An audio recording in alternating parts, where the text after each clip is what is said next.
The story begins with a ritual. The chief elder, surrounded by his people, gives a speech about how the gods of the universe have given them the power to fight monsters, the skill tree. He lifts up a basket containing a newborn baby and shouts that Toru has a skill branch called Restoration. The baby cries incessantly. Switching to another time period, we are shown the entrance to the Goblin Forest.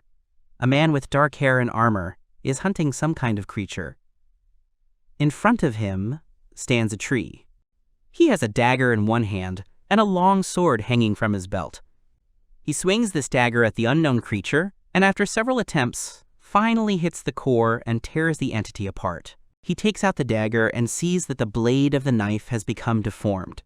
The acid has eaten away at his knife, which he realizes. He looks at the sword and then confidently uses his recovery ability, causing the knife blade to straighten and return to its original shape. He fills some vessel with killed slime and says that this acid is already from 12 slime.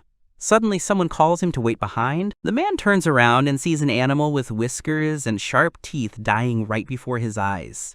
The man realizes that magic has just been used. The strangers aim their blows straight at him, but he manages to jump and dodge the blow, after which the tree standing behind him breaks from the stranger's attack. The man lands and looks back. One of the hunters, a blonde man, says indignantly that he was the only one who wanted to catch him, and that some old man ruined his spell. He picks up the rest of the beast and asks how he can sell it. He asks about the main character. Didn't he know that he always wanders at the entrance to the forest to hunt slugs? The blonde angrily says that he collects nothing but trash. The comrade tells the blonde that he is only telling the truth and asks him to look at his armor and weapons. Because they are completely intact, this proves that he only hunts weak monsters. The blonde gets angry and says that this is a waste of time. He suggests that the others move further into the forest and hunt for bigger game. 30 years ago, the priest and the villagers of his village gave him a skill that was supposed to restore anything. It was enough to restore the broken knife he had used to destroy the slime core a moment ago. However, he can only activate the skill on monster-related items, so it is useless during combat. For a long time, he was unable to enter the forest. A man comes to the border town of Dadan at the city gates. 2 knights stand at the brick wall, guarding the entrance. The man is met by another blonde man with very long hair. He sarcastically asks him, calling him an old man, if he has finished collecting dirt earlier. The knight in the background tells him to stop talking like that. The protagonist looks up at him and shows him his badge. The blonde says that he knows this isn't the first time he's shown him his badge of the lowest class, G-rank adventurer. The protagonist turns away silently and leaves. The blonde man shouts after him that it's time for him to retire, because being a gatekeeper is much easier. The blonde exhales. In the adventurer's item evaluation department, the worker asks for the next client to come to her. The protagonist approaches her and gives her the slug acid. The worker picks up the objects with disgust and asks what they are. The protagonist does not answer. The woman asks if he is sure he has the right address because they are evaluating items obtained during hunting. Suddenly, they are joined by that group of comrades with the blonde guy, who tells her that he was wrong, because a scavenger hunt is also a hunt. They come closer and say that he wasted their time during the hunt, so they will take it. The third comrade tells the second to stand. As soon as one of them reaches out to the slugs, the protagonist immediately hits the man in the face, taking his prey. The blonde also attacks him, but he easily dodges the blow so that the blonde crashes into the worker's counter. The worker starts to panic and shake. She has been splashed with acid from the mucus. She asks what it is and asks someone to call the guards.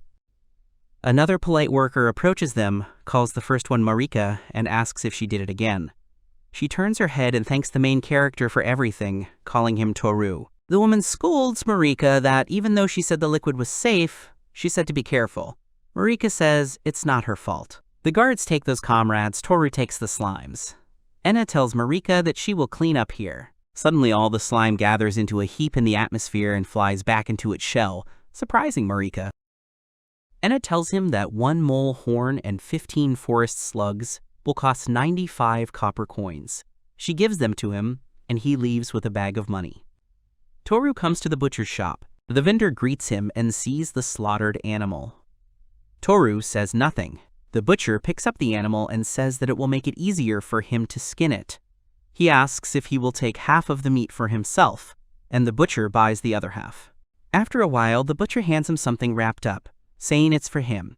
Then he whispers that it's a regular bonus, so he should keep it a secret from the boss. Someone from the audience shouts at the worker to stop chatting and work. The butcher obeys him contentedly.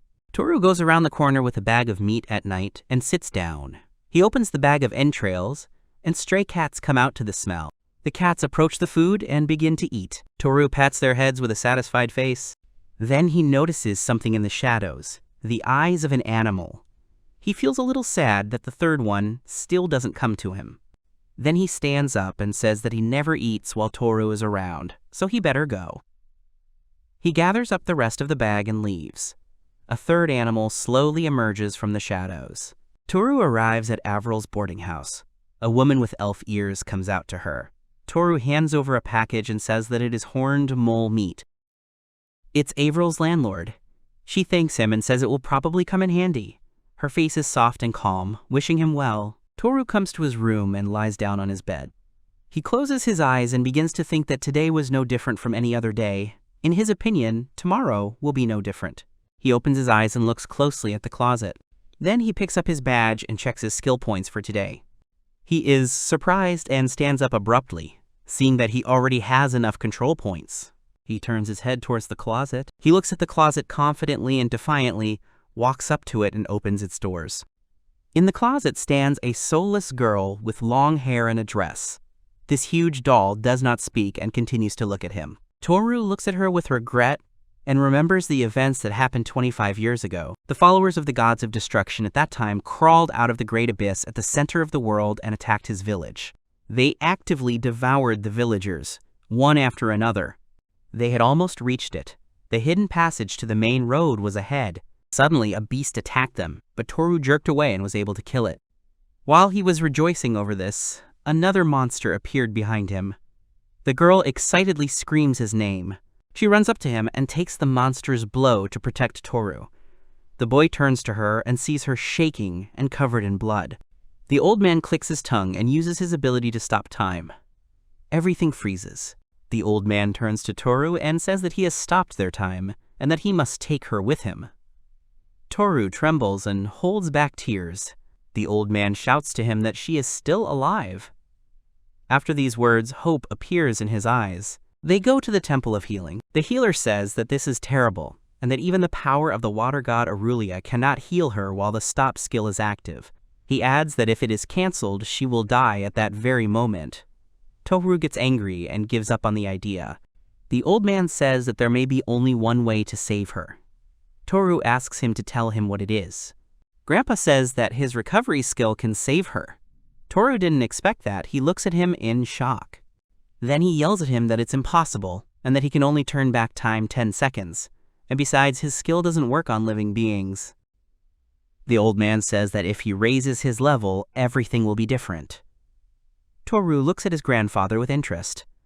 The old man tells him that he can open the power of God if he reaches level 10, because with his ability to stop, everything was the same. Toru shouts that he can still save her then. The old man agrees, but says that he will have to suffer a lot on the way to it. Toru shouts that it does not matter, because if she survives, he will do it, no matter what it costs him. The path further was as terrible as the priest described. In order to increase the level, it was necessary to kill monsters, but Toru did not know how to fight, he could only run. At one point, the gate guard couldn't look at him. He started teaching him how to use a sword. Soon, he was able to hunt. He would constantly see newbies joining teams and being taught how to distribute skill points. He became a master of dodging and parrying when he reached level 30. He once saved a child from monsters that were attacking Dedan City, which caused him to lose half of his left arm's strength. Even with such a wound, he still continued to hunt small monsters. Every day, from morning to night. It was becoming more and more difficult to increase his skill level.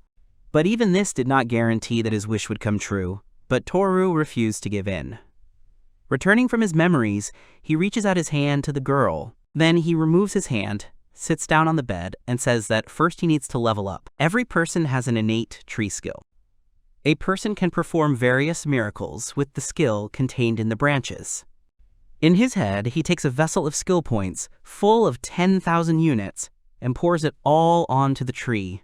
Restoration. returns objects used in battle to their original state. He is at level 10. He can use his skill 10 times in 1 hour. It is activated by blinking at will. Toru realizes that the limitation of his recovery skill has changed from item to object. He clenches his fist. He recalls his grandfather's words that he would be able to release the full potential of the God of Time when he reached 10 levels, and that it was the same with his stop. He looks at the vessel in the corridor and says that it left them halfway, but the ashes of the grandfather and the stop remained with him. He goes to the vessel, opens it, and scoops up the ashes from there. He looks at the sand and uses the recovery skill. Nothing happens. He understands that the gods of the universe cannot return departed souls, which was to be expected. He looks at his injured left hand and remembers everything abruptly. He doesn't understand why he saw how he injured his hand. He wonders if recovery has the ability to look at past targets. The fruit of the tree speaks of the perception of the time continuum, the precise understanding of the time continuum of goals. He looks frantically at his hand and realizes that he can feel blood flowing down his left hand. He clenches his fist and pulls it towards him. He says it's clear he activated it through his gloves so he can use the restoration without direct contact. He turns his head sharply towards the closet. He stands up and reaches his hand to her neck, where the wound was. He silently asks himself for it to work. He uses his ability and sees many memories from that event. He continues to look at her, seeing no reaction. He wonders if it didn't work. However, she makes a sound, and Toru's eyes widen. The girl comes out of the closet, looks around, and asks if this is the afterlife. Toru replies that it is a closet. He asks her if he should explain everything. The girl asks him to tell her with a smile. He tells that when he was a child, his grandfather stopped her time with a stop. He continued her treatment, and that he needed a lot of money, so it took quite a long time. The girl asks him if his grandfather left them. The girl ponders. Toru doubts that she recognizes him. He smiles and says that if he uses restoration, he will become the boy he was then, but even if he rejuvenates his body, he will still be an old man at heart. The girl suddenly starts saying that there was another boy there with her. Toru averts his gaze and says that, no, he hasn't heard anything like that. The girl says that she understands. Toru thinks to himself that this will be better for everyone, touching his face with his index finger. Suddenly the girl bursts into genuine laughter, and through her laughter she says that he still hasn't been able to get rid of his old habit of touching his chin when lost in thought, after which she tenderly calls him by name. Toru, hearing his name from her lips with slight surprise, says the name Sarah in response, trying to make sure that what is happening is real. Sarah, without a second's hesitation, throws herself into his tight embrace with a joyful cry. Toru asks her when exactly she realized that it was him standing in front of her. Sarah confidently answers that she recognized him from the very beginning of their meeting, but Toru, with a slight grin, asks her to tell the truth. Sarah answers that she is telling the pure truth. She explains that she knew about her grandfather's tragic cardiac arrest, so she was absolutely certain that this event was the key to his recovery and return to them, hoping that he would return to his former self. Sarah cuddles even closer to him, hiding her face in his chest, and admits that she was saddened to learn that her grandfather had already left this world. She thanks him for his help and says that she is infinitely happy to see him alive next to her.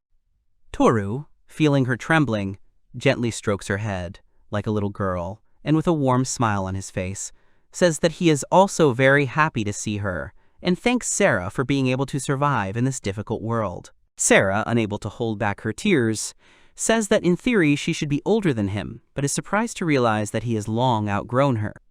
Toru, agreeing with her words, replies that this is indeed true and that he is no longer young. Sarah, bursting into tears from the emotion, says that she is amazed at how strong he has become, and that she did not expect to see him like this. Toru, confused, mutters that she must have imagined it, and that he is not at all as she sees him.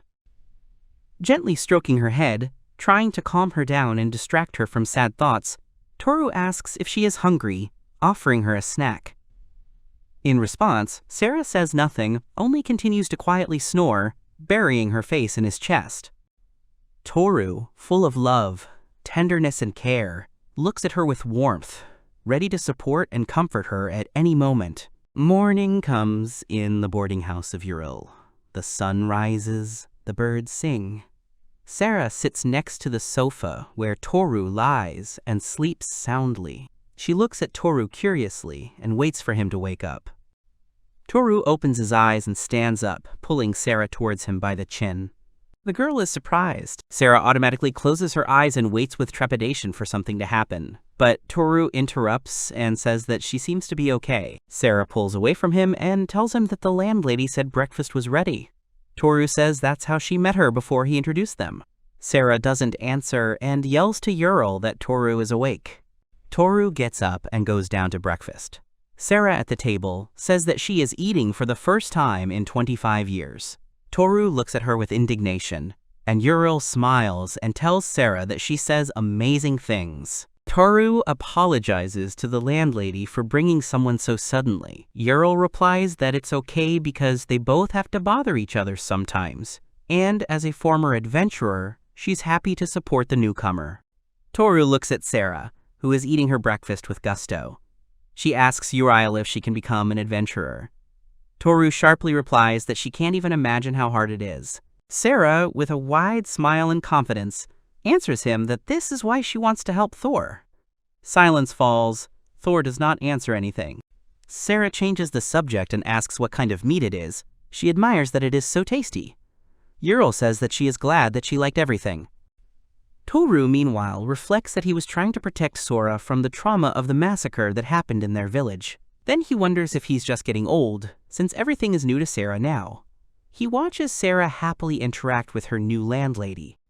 Toru suggests that after breakfast they go and register her as an adventurer. Sarah is immediately happy with the offer. Toru says that they need something. She apologizes to Uriel. He asks if she could lend her armor until he buys something, and that it won't be for long. Uriel says she hasn't used it in a while.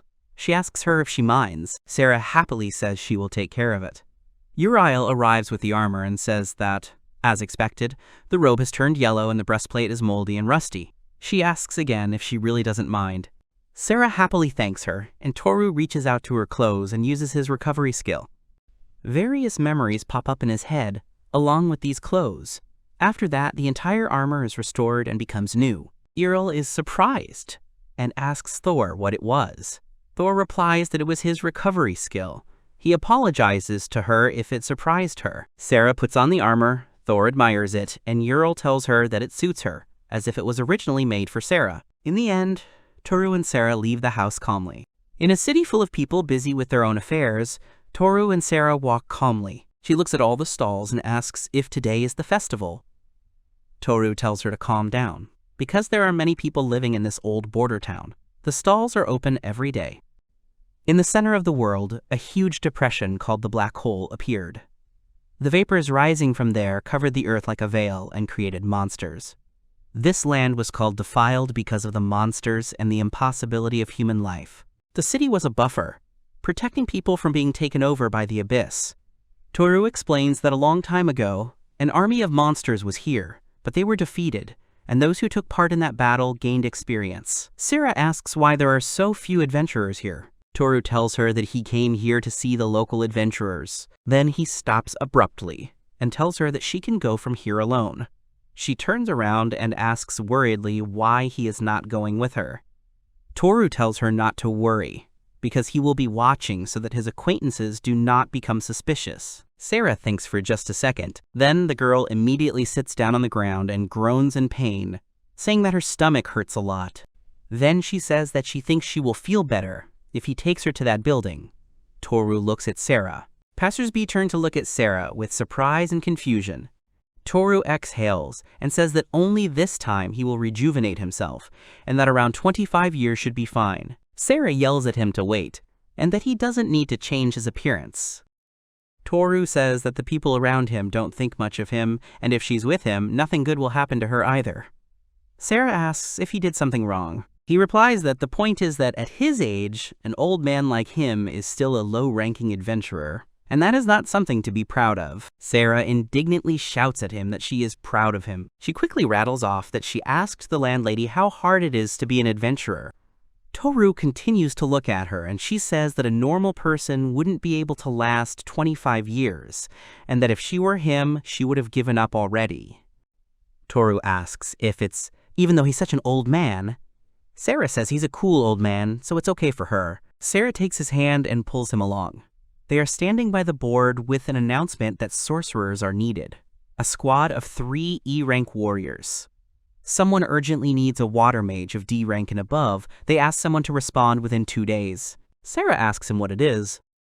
Toru replies that it is a notice board, and that one can write a request or an invitation to join the squad here. Sarah says that's interesting. Then she asks Toru if he ever wrote anything. He says there was never a need.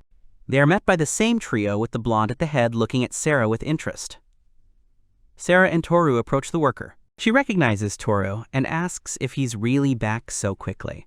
He replies that he's just keeping an acquaintance company. Sarah excitedly says that she is glad to meet him and that her name is Sarah and she is not an adventurer yet. She asks if Mr. Toru brought her. She asks what kind of relationship they have. Sarah quickly tells her that they are going to get married, but he covers her mouth with his hand and says that she is from his village, so he takes care of her. The worker looks closely at the document and says that she is only 17. Then she holds out a ball and asks her to touch it. Sarah asks what it is, and she says it is a tool called a soul analyzer. It will allow him to test his skills. She places her hand on the ball. Toru watches closely what is happening and sees a branch inside the ball. Toru thinks that before they came here, he checked Sarah's skill tree with his time flow perception ability. It shows more details than a normal soul analyzer. Reversal reverses the target's attack or effect at level 1. It can be used 5 times per hour and is activated by blinking. The worker says that the white tree is quite rare and this is the first time she has seen this magic skill reversal. She says that even in their village, she was the only one who had one. If she uses it, any attack bounces back unless it's too fast. Toru recalls the events with a serious face, relating them to her ability. His train of thought is interrupted by Sarah, who shows him her badge. She happily says that she has a badge just like his, and that they are like a couple. She is happy that she is now an adventurer, just like Toru. Suddenly, someone starts clapping for them. They turn around. The 3 of them congratulate Sarah on her registration, calling her baby. The second one says that it's just in time, because they were just looking for a girl mage. One asks, how about dumping that old man Grang and joining their squad, and that they will show her the ropes. Toru tells Sarah to go home. The blonde gets angry again, and shouts that the old man was not given his word. He attacks him with his fist, but Toru easily dodges it again. Toru lightly touches his shoulder. After this, the blonde man, instantly losing his balance, falls heavily to the ground, plunging into a state of clouded consciousness.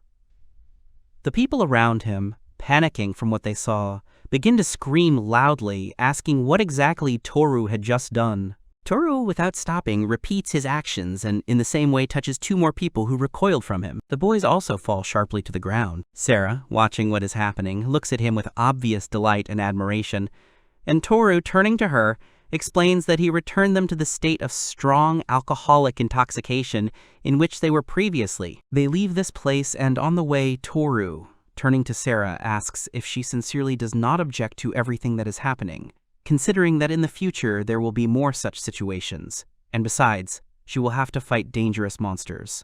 Sarah, with confidence in her voice, reminds him that she had clearly expressed her desire to help Thor in everything this morning, and that she was genuinely happy to have the opportunity to walk next to him again, enjoying their walk together. She hugs him tenderly, and then, with a slight smile, asks if this is really what Toru had been dreaming about deep down inside. She encourages him, urging him to tell his sister everything, expressing her confidence that she will definitely help him find a solution. Toru, looking thoughtfully into the distance, shares with her his desire to go somewhere far away from all this, admitting that for the past 25 long years, he has invariably passed through the same entrance to the forest, as if in a vicious circle. Sarah, with genuine concern in her voice, asks him if he regrets that his life turned out the way it did, to which Toru, with a warm smile on his face, confidently replies that this is absolutely not the case.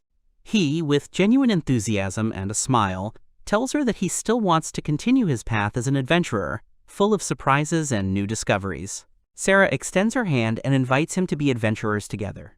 Thus, that day, the lone adventurer Toru finds a party in the company of Sarah. They joyfully walk into the forest against the backdrop of the sunset. In the Goblin Forest, Toru teaches a frightened Sarah how to go into the Goblin Forest. While Toru stood calmly, and pointed his sword down. Suddenly a mole with a horn jumps out of the ground.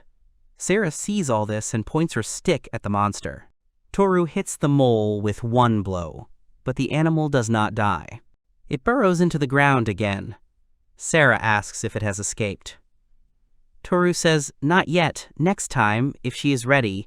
He asks her to try using her skill. Sarah says, holding the stick, that she will catch it this time. The mole suddenly emerges from the ground again and jumps towards Thor. Sarah looks at the mole. She uses her inversion ability, causing the mole to crash into the ground, bleeding. Sarah sees it and asks if it's a horned mole. Toru replies that it is, but she overdid it a bit because the horn is destroyed. Sarah apologizes to Toru, who approaches the monster and says that it's okay, and that he'll fix it now. He uses a restore spell, after which the horn returns, but he himself continues to lie dead. Sarah tells him that he has revived him. He replies that this is impossible. Because the soul belongs to the god of creation, he can only restore the state of the body before death. He cuts off the mole's horn with his knife. Then he uses the recovery skill again, after which the horn appears on the mole's head again.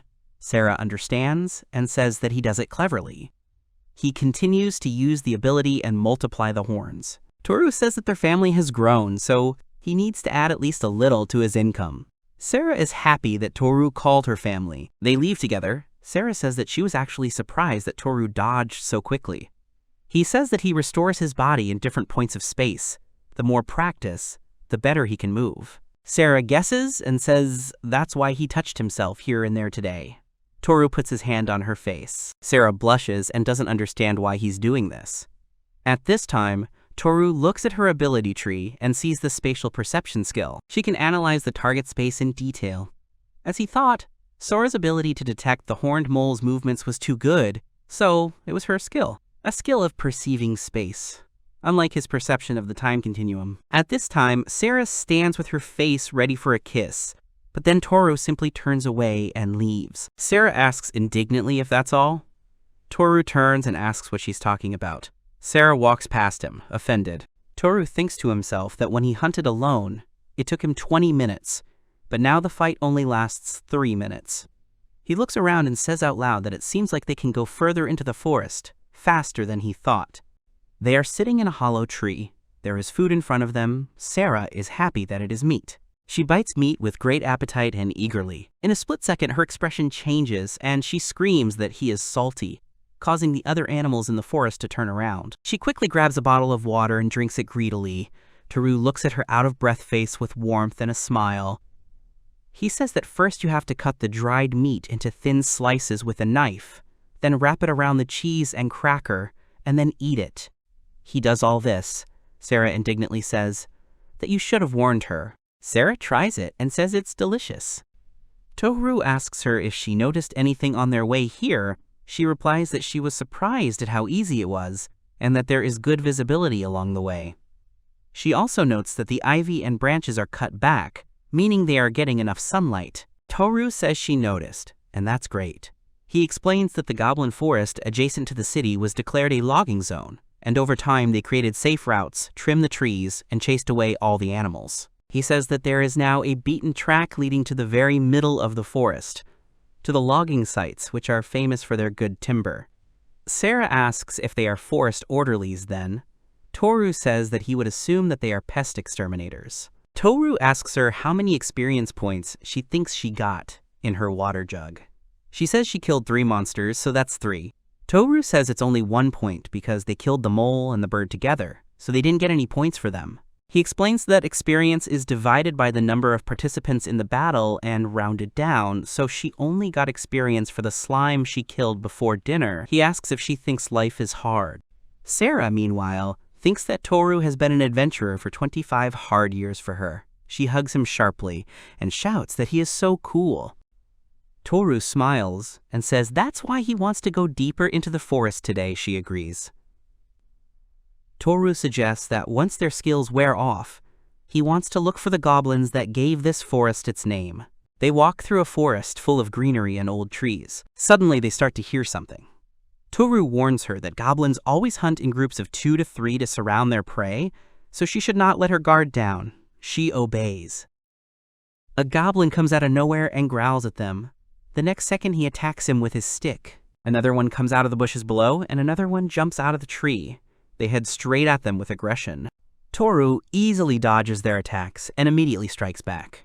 He kills and hits one goblin after another. The goblins continue to attack, screaming.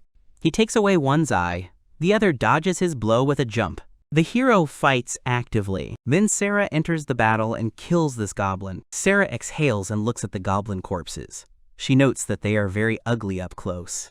Toru hands Sarah a dagger and says that they need the right ear first. Proof of pacification. She takes the knife and gets to work. Toru dictates that you then need to stick your fingers into the neck, right under the jaw, and look for a hard object. Sarah finds an object and asks what it is, if it is a goblin crystal. Toru praises her and says that she found a mana stone. Tan does not understand. Toru explains that it is useless on its own, but if you put it into a tool, it has many uses. Trading mana stones is one of the incomes of this city. Toru stands up and suggests that they kill as many goblins as they can before sunset. Sarah asks if he won't take the meat with him. Toru replies that goblin meat isn't very appetizing, so no one will buy it. Sarah replies that she understands and that it is such a shame. They eventually return to the Adventurers Academy, with Sarah happily walking ahead, talking over and over about the big win. The guard at the gate, the same blonde guy with long hair, tells Thor that he is early today, and that if he is tired of collecting all sorts of dirt and is thinking about retirement. Sarah interrupts him, greets him, and thanks him for working so hard guarding the gate. He calls her a cutie. The guy asks Toru who the girl is. He panics and says that it's probably just a coincidence that she's walking with him. Sarah thanks him for always taking care of Toru, who stands at the gate in confusion and wonders when old people became fashionable. The blonde is indignant and tells his friend to say something. He sees that Reckon, his friend, is not reacting and asks what is the matter and that he seems frozen. He awkwardly, looking away, answers that nothing is wrong. At this time, Toru tells Sarah that he will go to the butcher and she should go to the appraiser. She obeys. She arrives and sees that there is a line and is surprised that there is such a crowd. She hears talk about who they hunted. A group of guys discuss everything. One says that this is what happens when you get caught indiscriminately, without thinking, and that if it weren't for him, the other one would have died long ago. They support him. Suddenly they turn their attention to Sarah. They say she's a cutie. Sarah turns to them, says hello, and apologizes for overhearing their conversation. One of the guys says that it's okay, because it was one of them who spoke so loudly. It's Hank, the guy with the long, dark hair. Sarah says they got it. The guy says they are actually experienced adventurers. Sarah tells him that today is her first time out. He immediately says that there is a spot on the team. If she is into hunting, he recommends joining them. The girl from this group is indignant and asks why he suddenly invites her to join them. Suddenly, Toru comes up to them and asks Sarah if she is still in line. The guy angrily tells him why he is cutting in line. Sarah happily waves her hand at him. They don't understand anything. Toru apologizes and says that he is with Sarah. He walks forward, leaving the group completely bewildered. At the counter, the worker apologizes to Sarah for the wait and asks how her day was. Sarah replies that it was her first day on the job and she really enjoyed it. She lays out a pile of ears and horns, saying that this is the catch for the day. The group stands behind them in shock, not believing their eyes. The worker looks and lists pacification of 2 forest slugs, 5 horned moles, 1 sharpbeak, and 6 fluids, as well as goblins, for a total of 21 pacifications, plus the sale of 57 mana stones. She holds out the coins and asks to count them and accept them. Toru takes the bag and tells Sarah that they are going home. Sarah turns to the group and says that she appreciates them inviting her and asks to reveal the secret of killing goblins sometime later. At this time, the worker calls them and sees that they only have 4 goblins to pacify. They all hold out 1 goblin ear. The heroes go out into the street happy and joyful. Toru gives Sarah 1 large copper coin and says that it is her share. She thanks him and says that she does not need it, because she already has many new things. Toru says that he would not have earned this money without her, and besides, she is a girl, so she needs many things, isn't that right? Sarah asks him if this is money for wedding planning. Toru flatly replies that it is not. She runs and invites him to go look at the shopping arcade. They walk between the counters. Sarah asks him what he would like to eat.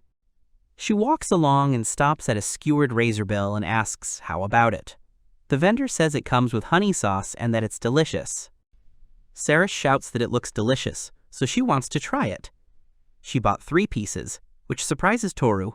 Will she really eat all 3 pieces? She says no and holds out a shashlik on a skewer, asking him to open his mouth. He obeys and tries the shashlik. Sarah tries it herself and says it's delicious and tender. She wonders what it's made of. Toru says that it's the same thing. He suggests taking another one to give to the lady of the house. She agrees. At that moment, someone tells them that if they eat so much, they won't be able to fit through the door. The owner just happened to approach them. Toru says that when he met the owner in the morning, he asked her to take Sarah somewhere. Sarah asks if that is why they returned early from hunting. Eventually, they come to a public bathhouse. Sarah says that she has never bathed in a big bath before. Toru says that he thought that she would be tired after her first outing. He himself cannot accompany her, so he asked the owner. Sarah says she doesn't care, so maybe they should go together. Toru is surprised by what she just said. Uriel tells her to go in quickly. They enter a public bathhouse and see numerous girls in front of them.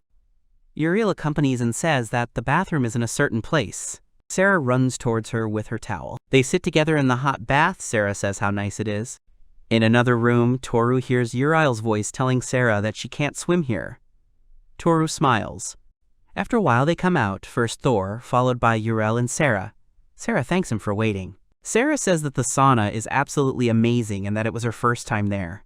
She brags and says that her hair and skin are so smooth now.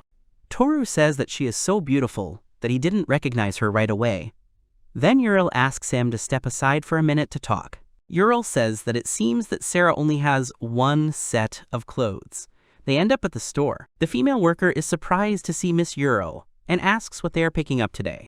Uriel tells her that she would like to buy clothes for these guys. Uriel tells the guys that it is a bit hot now, so what do they think about linen and cotton? Toru awkwardly replies that she knows better. The woman says she can offer them some wonderful grana fabric. Sarah asks if she can see what else they have in the store. The worker says of course she can. While the worker is measuring their size, Uriel asks when it will be ready.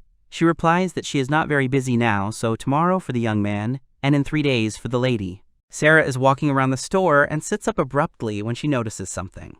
Toru comes up to her and asks if something is wrong. Maybe her stomach hurts. She holds out the fabrics and asks which one is better. Toru replies that the sky-colored fabric will suit her. She is happy and says that she thought so.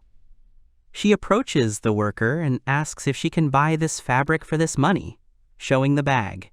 The worker says that there are 94 copper coins and that she can only sell a small section for that price. Then Toru hands Sarah more coins and asks if that's enough. Sarah asks if that's possible at all. Toru replies that if he is with her, they can earn a lot more, so he shouldn't worry. Sarah thanks him and says that she loves him. In the end, Sarah leaves with the headband. Uriel says she is glad Sarah is feeling better. Toru says she has always been like this. He asks her if she is causing her too much trouble. Uriel says she is not, and that she is like in the stories. He smiles and asks if she can see it now. She agrees and says that Sarah shines brightly. On the way, Uriel says that they will hope that everything will work out without extremes. Thor agrees with her, while Sarah happily walks with a new headband. In the Goblin Forest, Toru yells at Sarah to be careful, because a goblin is running that way. Sarah kills the goblins one by one with her power. But the goblins never end, jumping out and attacking from different sides. One jumps out from behind Sarah. He is killed by Toru, who thrusts his sword into his mouth. Sarah sees this and sighs with relief. Toru and Sarah have been gathering more and more every day, making the subjugation of goblins their main objective. Sarah asks Toru to use her restoration skill to clean the dried blood off of her. They find a plant. Sarah asks if it is the bitter herb he was talking about. Toru replies that it is indeed it, an ingredient for a healing ointment. It cannot be grown in the city, so it can be sold profitably. Toru tells her to cut off just the top, so it will grow back in 3 days.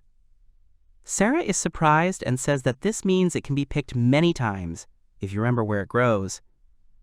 Toru tells her that this can only be done now, because when the summer passes, the picking season will end. They return to the gate. They meet the disgruntled blonde again and pass by. The blonde's friend looks at them suspiciously. Sarah tells Thor that they have a good catch today. He agrees and says that the haul is good enough to attract unwanted attention. An unknown man surrounded by guards looks at them. Sarah and Toru continue to look at the important man in armor. Toru notices a silver plaque on him, indicating that he is a B-rank man. The man asks Riken if it is him. Riken nods. The blonde is indignant that he whispered something behind the back of an important person. The man tells Thor that there has been a complaint that he is exploiting a novice adventurer by posing as a guide. He asks him to follow him. Sarah suddenly wants to object, but Toru tells her that everything is fine and that it won't be for long. They leave, the blonde shaking with anger at Riken. He shouts at him that he did not think that he would report to the security headquarters about them.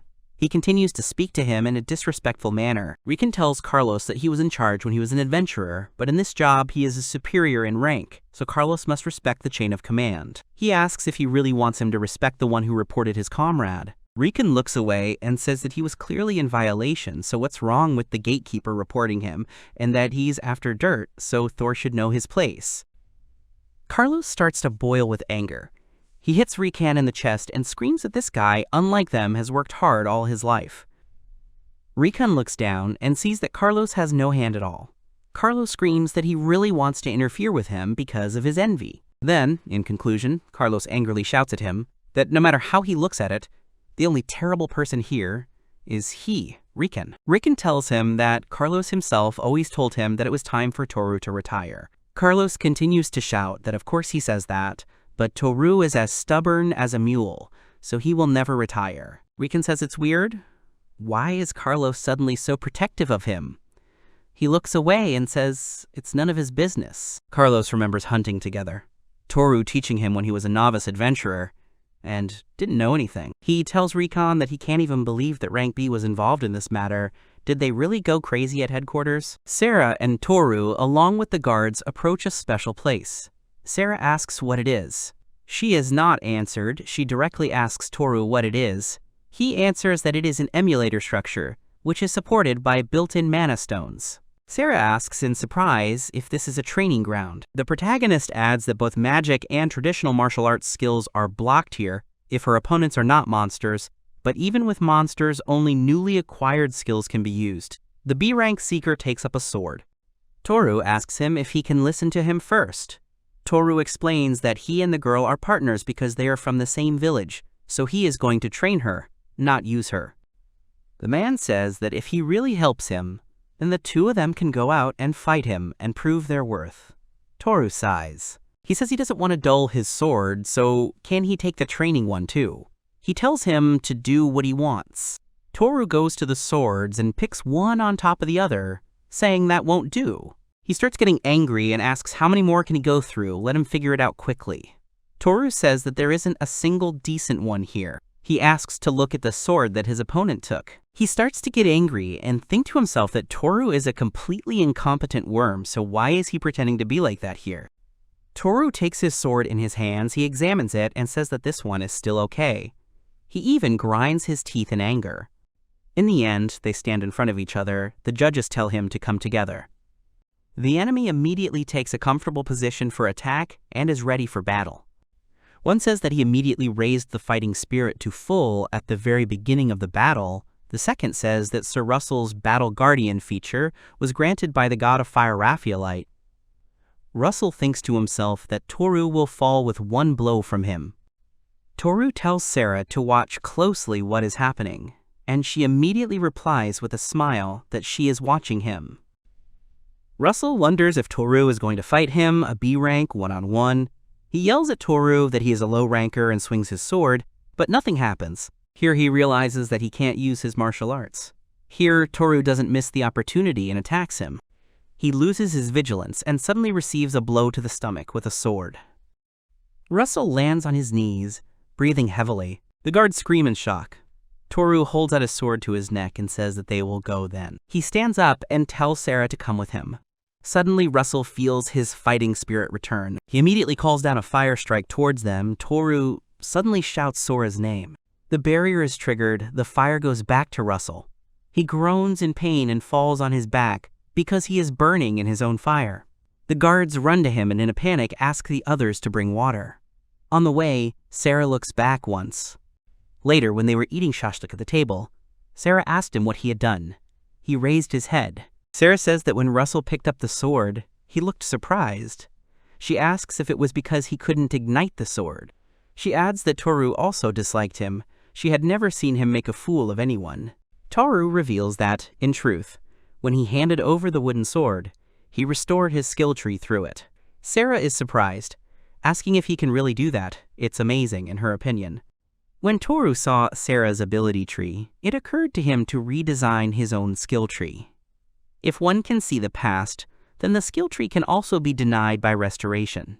So he tried to shorten his recovery tree a little, then the spent skill points returned to the jug. Sarah says that he can then roll back the skill tree as much as he wants and grow other branches that he likes. Is that true? Toru replies that you usually can't redistribute branches. Then Toru adds that that's the catch. It's because their skill trees only have one branch each. Sarah sighs sadly. Toru says he won't use it much because if you know what it is, you can easily counter it. Sarah asks if that's why he made him angry so he wouldn't notice. Toru replies that it worked because it was a sword fight. The first time he passed the sword, it rolled back his martial arts branch.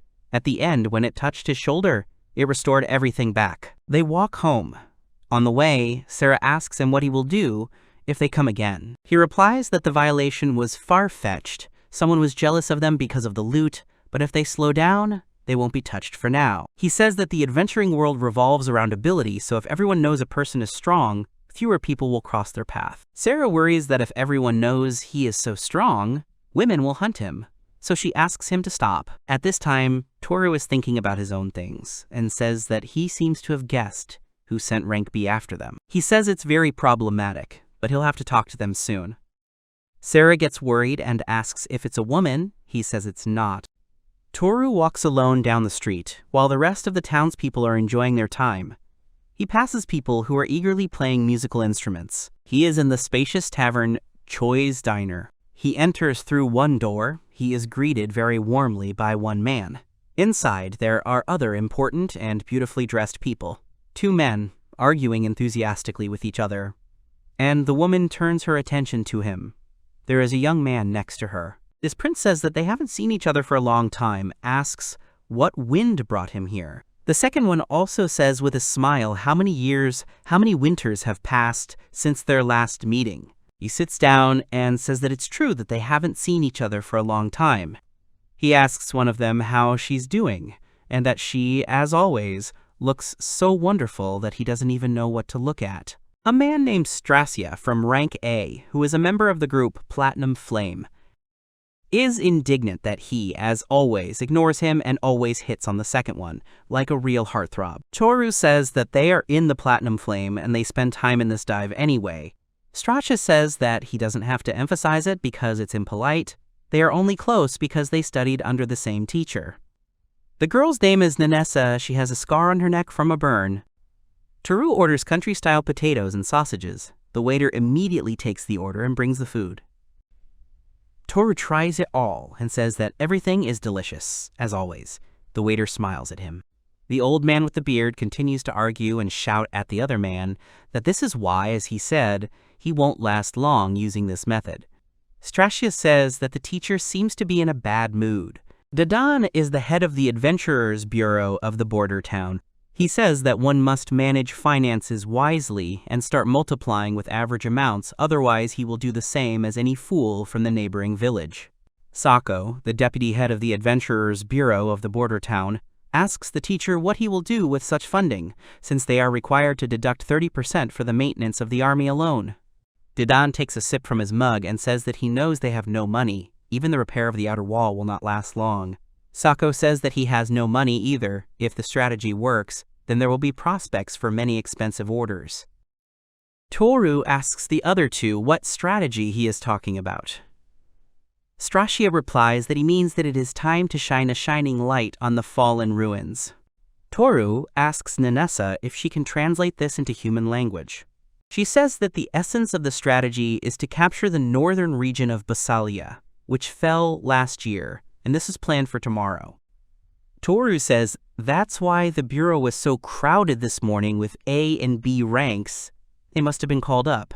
Dedan clucks his tongue and says that he can rely on a strategy with an unknown probability of a positive outcome, and that iron will not become steel unless tempered. Sako says it's not that he doesn't want to attract talented newcomers, but the talent and its bearer need to match each other, and he keeps his eyes on Tora. Degan says that this is why he got angry with Tora, and that he really does not shy away from any methods. Then Dedan turns to Thor and asks if he is really going to remain silent and not answer anything, since that is what he came here for. Sako tells him that he got a girl with a rare talent. He asks if it's time for him to let her go. Toru says that's what he wanted to talk about. He asks Sako if he could please not bother them. Sako says that this is not even up for discussion. He believes that talents should work together with talents, and they will not develop their skills when paired with untalented people. Nanessa says that it seems like someone is talking nonsense. Sako's eyes widen at the sight of Nanessa. He asks in surprise what happened to the scar on her neck, and she doesn't understand either. The girl suddenly begins to examine herself. Strasha looks suspiciously at Tora. He removes the bandage from one eye and says that he, cursed by magic, will demonstrate a fraction of the power that is bestowed on the eye. Toru looks straight into Strasha's eyes.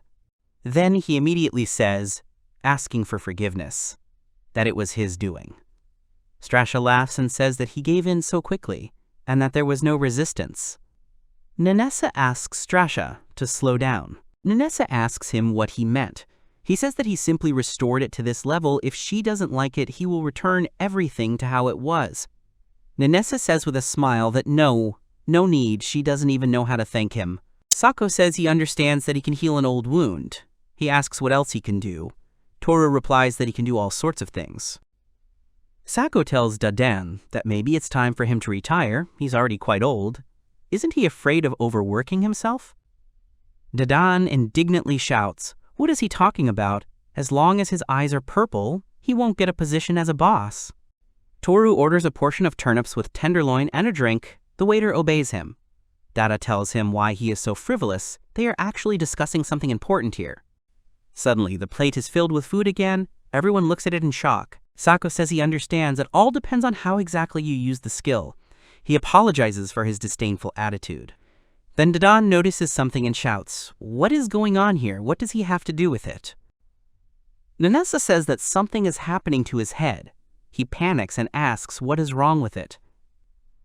He puts his palms to his bald head and suddenly notices that numerous thick hairs have appeared on it. Toru says that despite what he said, he made him look younger. He asks what he just said, how so? Then Dadan says that apparently he really did spend a long time developing this useless skill. Sako says that, let's say he knows how to make them shut their mouths, okay? He suggests that they lock him in the interrogation room at the bureau for now. He says that if someone spills the beans about this skill, a crowd of priests will flock to them and start pestering them. And not just them, but soon, others who want hair will join them. Dadan says that if this happens, he will have to hide, even lock himself in his house, and all because of his favorite student. Strasha says that it looks like this will be retirement. Strasha asks, then why don't they have a farewell party? Thor is handed his food. He says he has two conditions. The first is that they leave them alone. The second is that they remove those who decide to interfere with them. That's all he asks for. Sako asks what they will get in return then.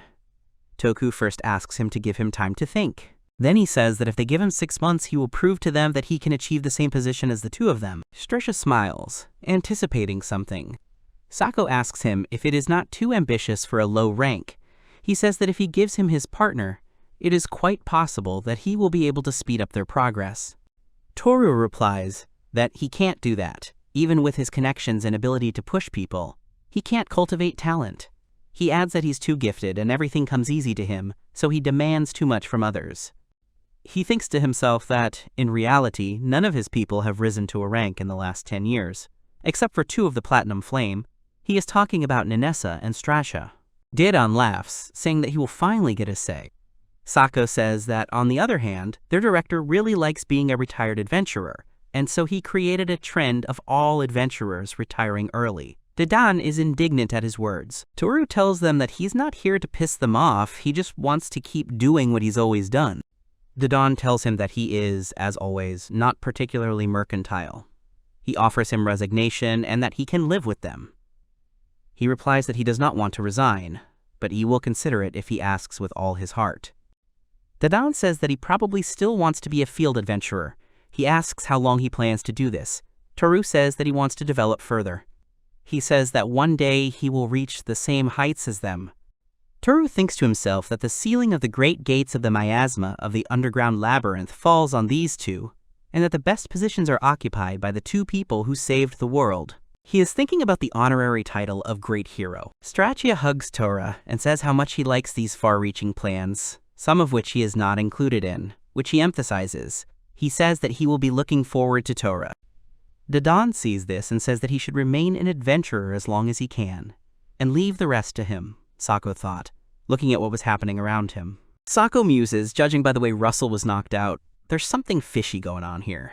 It's bad politics for the director to stay on his side.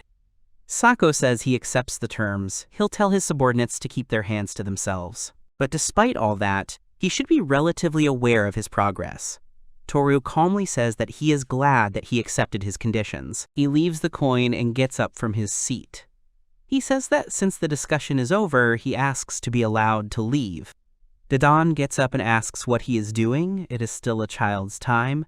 He suggests that they sit and reminisce about the past.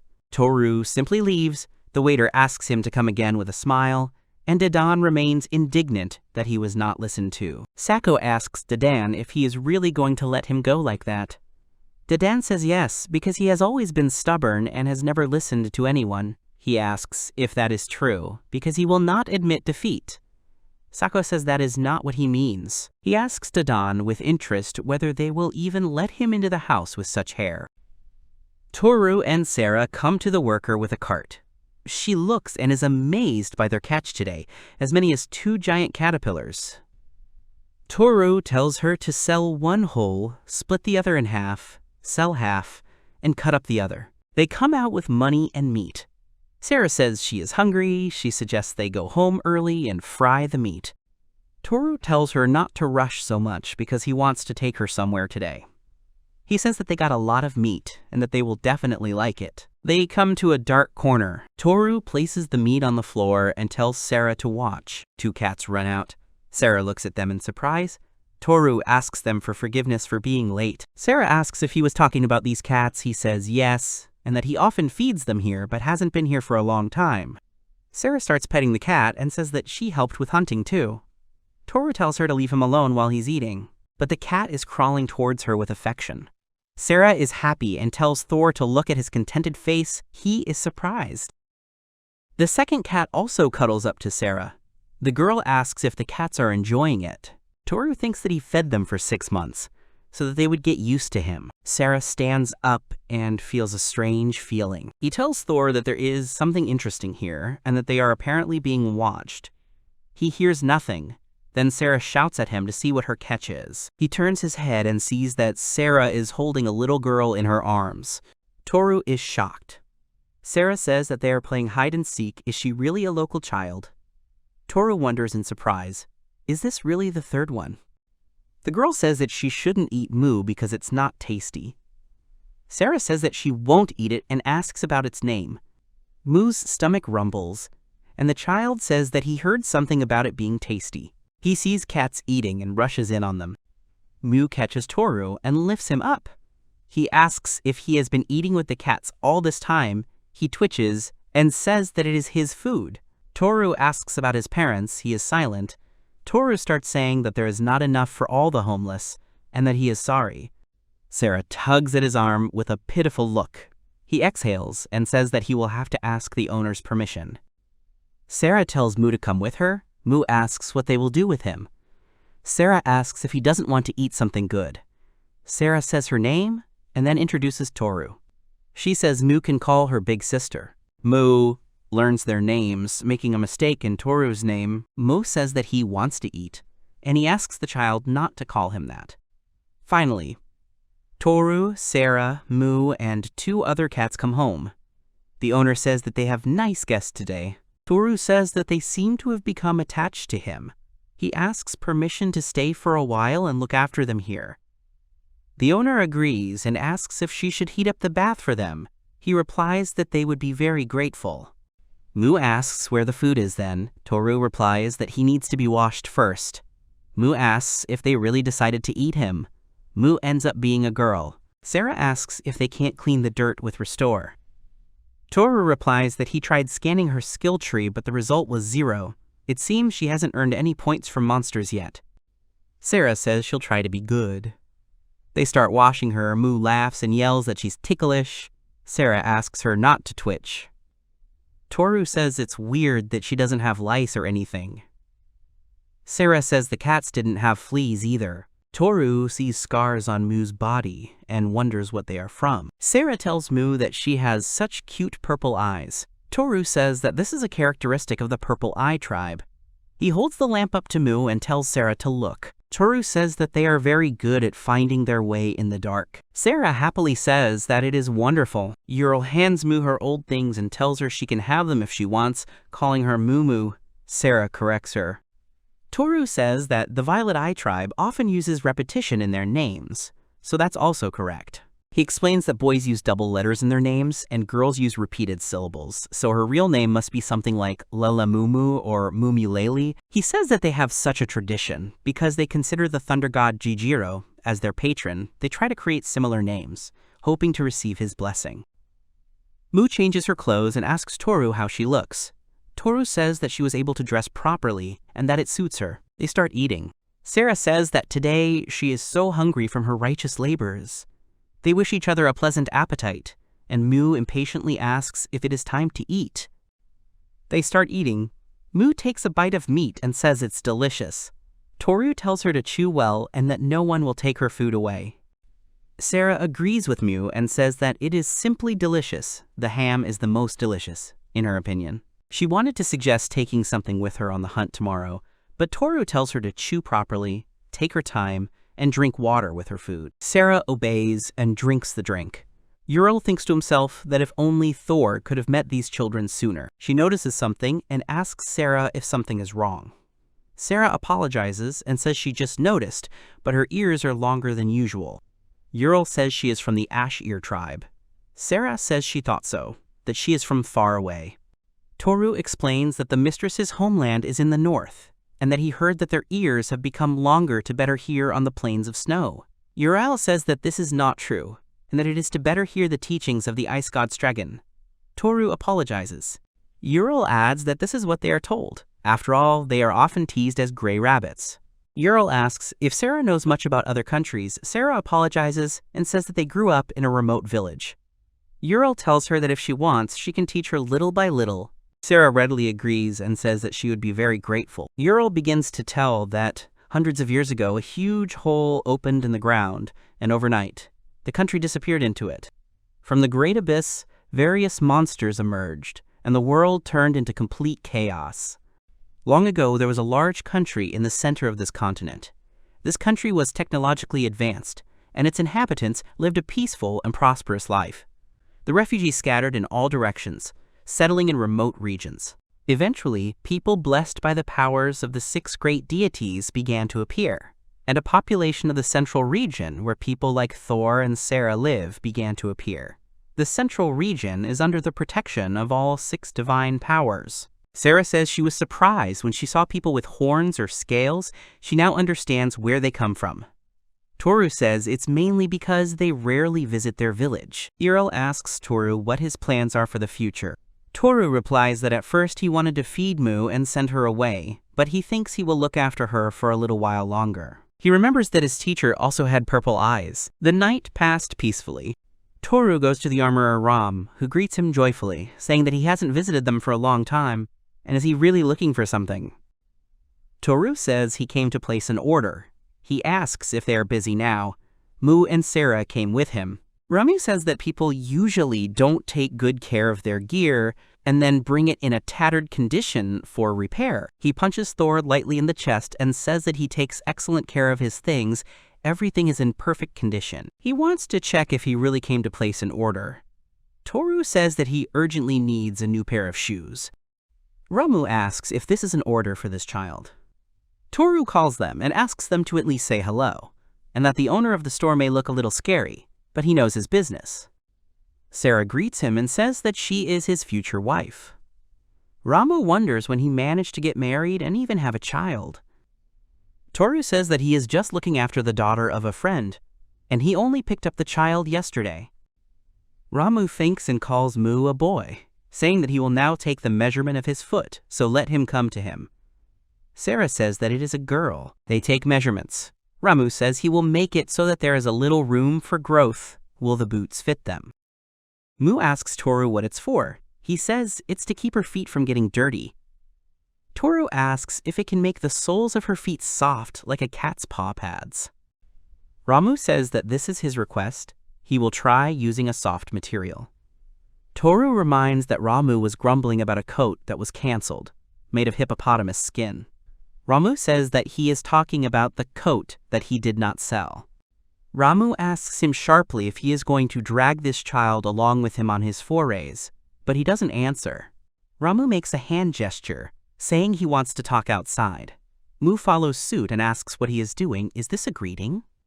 Sarah says that the gesture means he wants to talk outside. The two come out. Ramu starts shouting, what on earth did he think of? He orders equipment for a child who, judging by the look of it, won't last long in combat conditions. He knows that Ramu doesn't like bad work. Toru says that she may be small, but she has talent. Ramu starts to object, saying that he knows that Toru won't lie for the sake of it, but his speech is interrupted by Toru, who says that he will now show him a trick, but he asks not to tell anyone about it. He takes the leather armor in his hands. Ramu is worried and says that it requires serious repairs, so he should not just touch it. He uses his skill and hands Ram a new and clean armor. He can't believe his eyes and says there isn't a single scratch.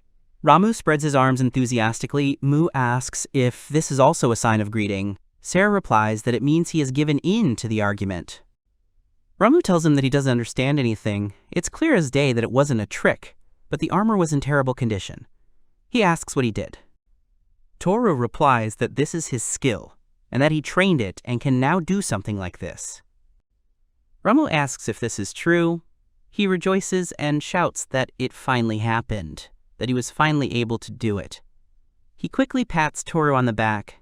Then he calms down abruptly and says that he is probably overjoyed, and that with such a scenario, he could lose a good half of his earnings.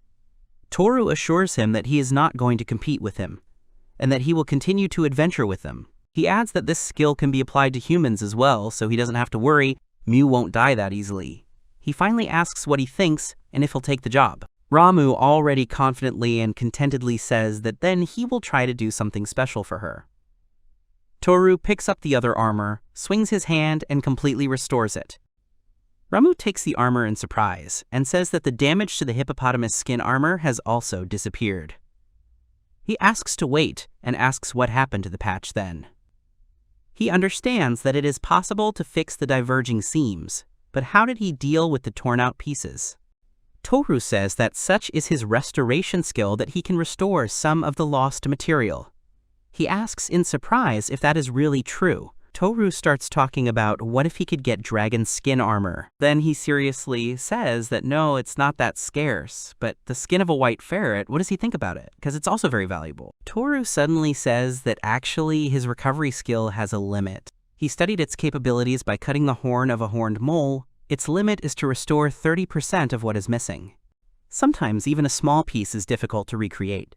He believes that this is because the brain does not represent the finished form of the object and perceives its current state as complete. Ramu then asks if this means that the bigger the armor he gets, the greater the benefit will be. They shake hands in a brotherly manner, and Mu and Sarah have been watching them through the window the whole time.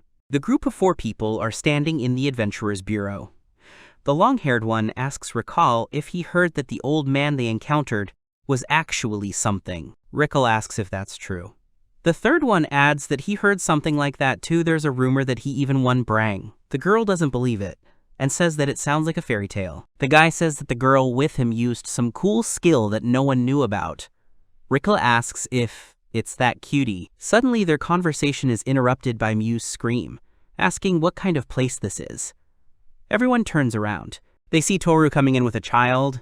The girl asks where the child came from. The guy with a red face says that Sarah and Toru are a boy and a girl. One says that they don't look like relatives. Rikal says that she called him daddy. They don't understand and continue to follow them, wondering what's going on. Maybe it's the stepdaughter. Toru asks Mu to keep his voice down, and that this place is called the Adventurers Bureau.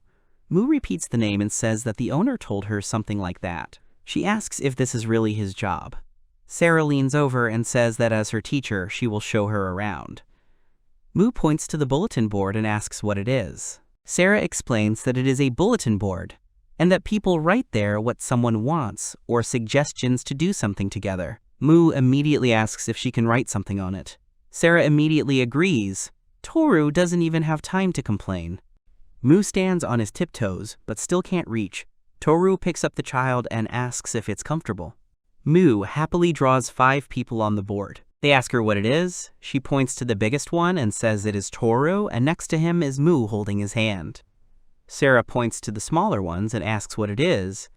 Then, Mu says it is Kuro, the black cat, and Shima, the tabby cat. Sarah points to a particular person and asks if it's her. She says no, it's the owner. Toru asks if she's finished, then they'll go to the desk. Sarah asks worriedly why she's not there. Mo is undergoing adventurer registration. The worker asks if she can handle it, since according to the document, she is only 9 years old. Toru says that the minimum age for an adventurer, according to the established requirements, is 8 years old. He also adds that this girl is a magician, and that she will not need to get close to monsters. The worker says that, unfortunately, she cannot allow this. Toru asks if he can hear the reasoning. She explains that the Purple Eye tribe's lightning magic does not have a lower branch that is responsible for the basic attack skill, so Mu's default starting skill is rare electric detection. Using the owner of such a skill to detect monsters will prevent her from advancing in development, so she cannot give permission for it. Toru asks again if it's because she won't be able to earn skill points, and the worker confirms it. Toru says there's no need to worry about it because they'll figure it out once they scan her skill tree. The worker looks at him with annoyance. She places a ball in front of her and asks her to put her hand on this analyzer. She reaches out and puts her hand. Mumameme with the ancestral tree of purple lightning, bestowed by the deity of lightning. Her available skills are Electric Spine. Toru says that Electric Spine is a passive magic skill that allows her to counterattack the attacker. It will allow her to gain points. The worker awkwardly says that there shouldn't be any problems then, so she will give her an adventurer's token now. Mu extends his hand to him. Toru squeezes her hand in the same brotherly way he did when talking to Ramu. She is given a token. Toru says that now everything is ready for the sortie. Then he stops abruptly and asks where Sarah is. They see that Sarah is still drawing on the board and says that she is still drawing. She is leaning on a chair. They approach her. Toru goes further. Sarah says that everything is ready and that it is better this way. Mu looks back at the board for a second and goes further. Toru shouts to Sarah that they are already leaving. Sarah starts to get indignant since when did this start? The board now shows Sarah herself holding Mu's hand with a wide smile. Sarah runs towards Thor and Mu. Mu clenches her fists tightly and shouts that everything is fine. Toru watches her and sees a huge amount of electricity forming around Mu. Sarah is surprised and asks what it was. She comments that it is so beautiful. Toru tells her that it is a magic called Electric Spike. It counterattacks the opponent when attacking the user. Mu says that the itching is gone now. Sarah then tells her that it seems that she doesn't have any more fleas. Toru places his palm on Mu's head and checks her skill tree. Electric Spike. When attacking the user, it automatically counterattacks the enemy. When using recovery on an Electric Spike branch, the bud will return to 0 level. Mu had this skill from birth, and on the tree, as Toru himself notes with a smile, there are only 3 buds. Toru says that it is excellent, and now suggests that she try it in his eyes. She looks up, and Sarah watches the movements carefully. She guesses why Mu would look into his eyes. Suddenly, Sarah has a strange feeling. She turns around and wonders where the same feeling as in that alley comes from. Mu immediately looks down. Toru asks her if something is wrong, because a moment ago she was so cheerful. Mu asks in response with concern if Toru will be angry with her. Sarah is worried and does not understand what is going on. Toru tells her that everything will be fine and that he won't be mad at her. In fact, he's even happy that you want to do this. Mu asks again if this is true. Toru sits down, strokes her cheek, and tells her that she doesn't need to worry so she can look at him again. She looks at him with a smile, and the next second, she finds herself at her own tree. She says, "What a strange tree grows here." Toru says that he is glad that everything went well. He asks her what she sees among the roots. Mu asks if he means that round thing. Toru tells her that it is her special ability of feeling exchange. Feeling exchange allows one to exchange feelings and emotions with a target that is active all the time.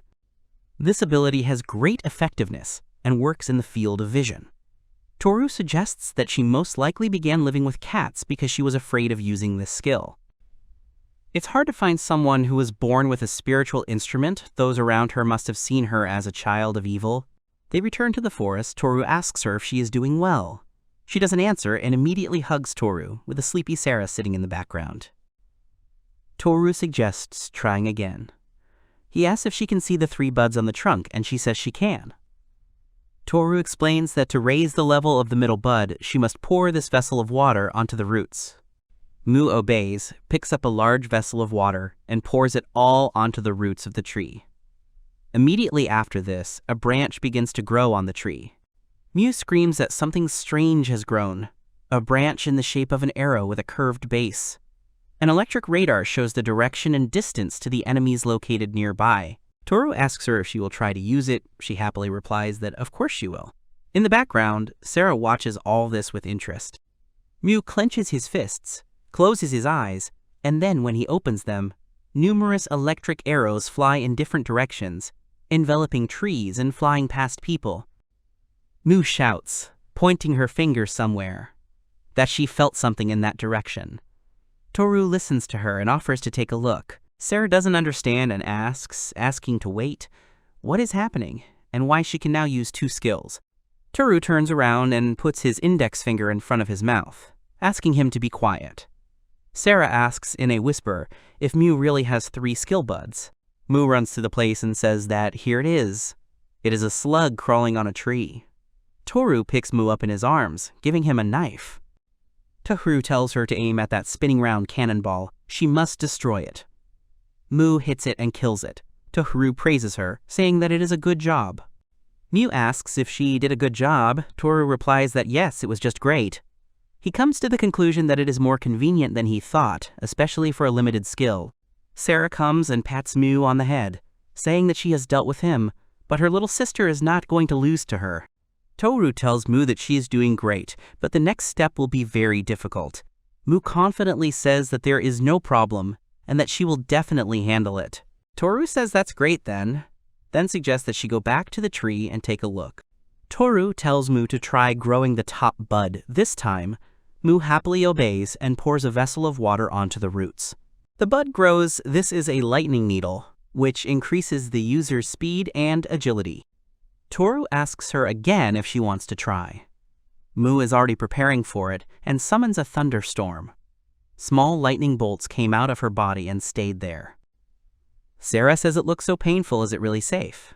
Toru asks her how she is. Does she feel pain? Mu replies that everything is fine. There is no pain. She just feels some strange feeling. Toru holds small stones in her hands and tells her to try to dodge them then. He lightly throws them one after another. Mu easily dodges without much effort. She even missed the last stone, leaning her body back. Sarah says in admiration that it is incredible and that she dodged them all. Mu raises her hands and shouts joyfully that she was able to awaken a new power. Toru says that it was a great job and that he did even better than he expected. Mo hugs him. Toru asks her if she can now share this power with him. She immediately says yes, but how can she do that? Toru says that she probably never did a reverse exchange of feelings. Ta doesn't understand what reverse means. Toru remembers Sarah's words about those cats not having fleas at all.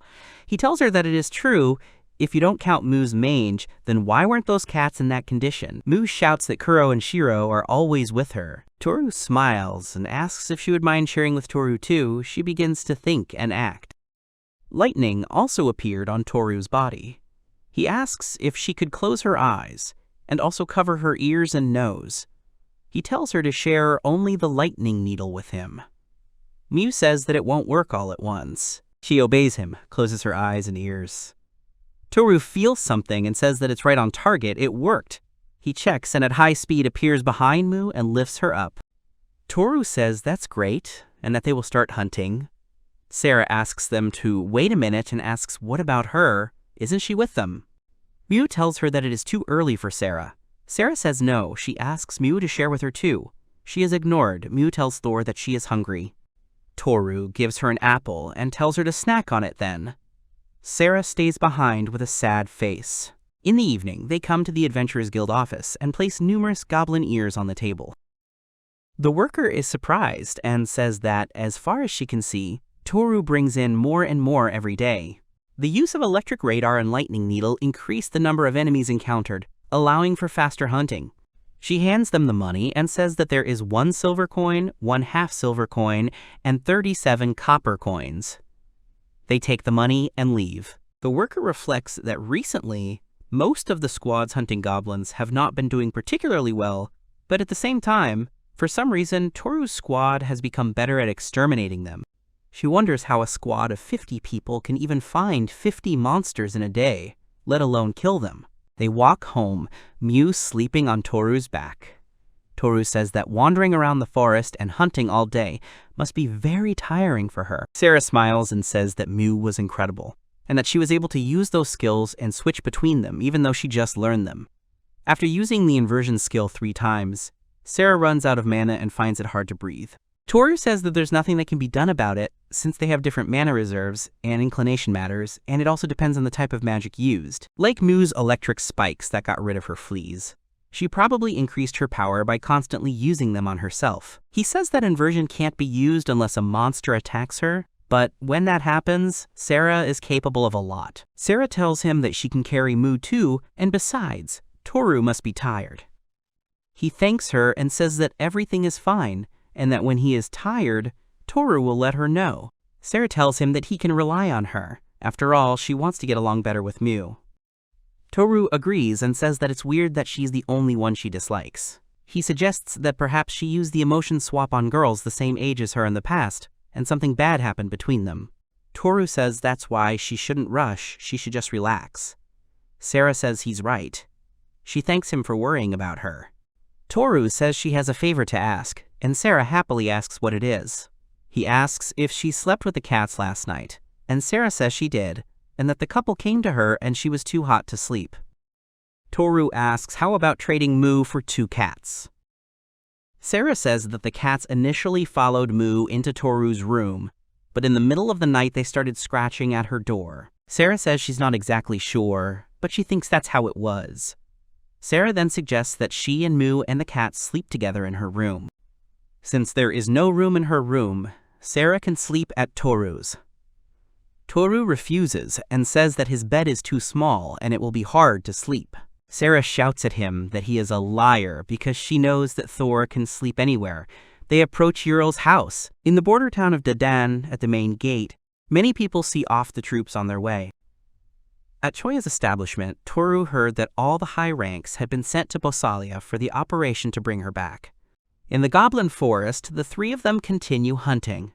Toru's every move is supported and protected by Mu's magic. They kill several caterpillars. Mu asks him in the end if he has dealt with everyone.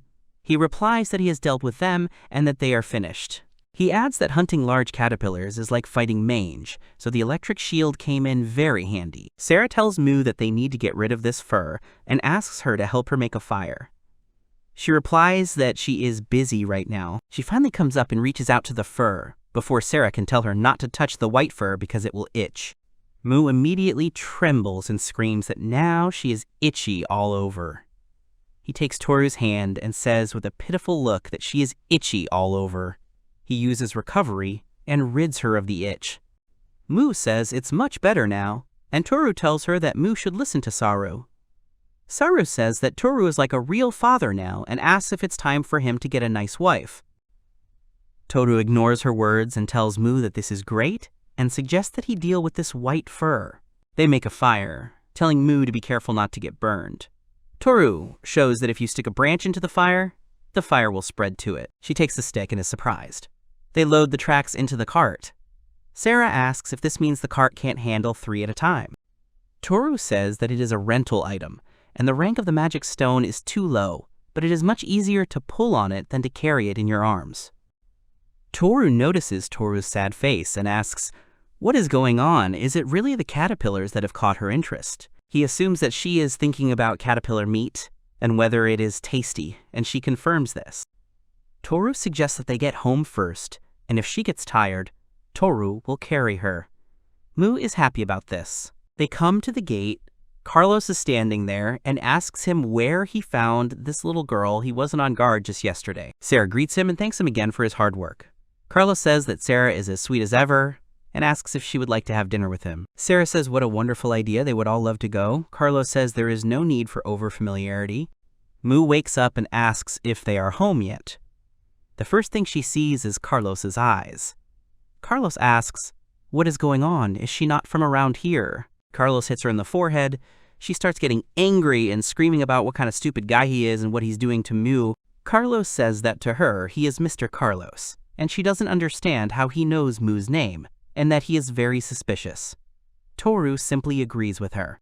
They walk on, Toru shouting at him that they will see each other again. Carlos shouts after him that they are not finished yet. As a result, the Bureau gives them 2 silver and 18 copper coins. A week has passed since the group with Sarah was formed. During this time, they were able to save 5 silver coins, and he was able to save the same amount in his bank account. It's a similar story with skill points. He and Sarah have about 150 points. Mu has about 70.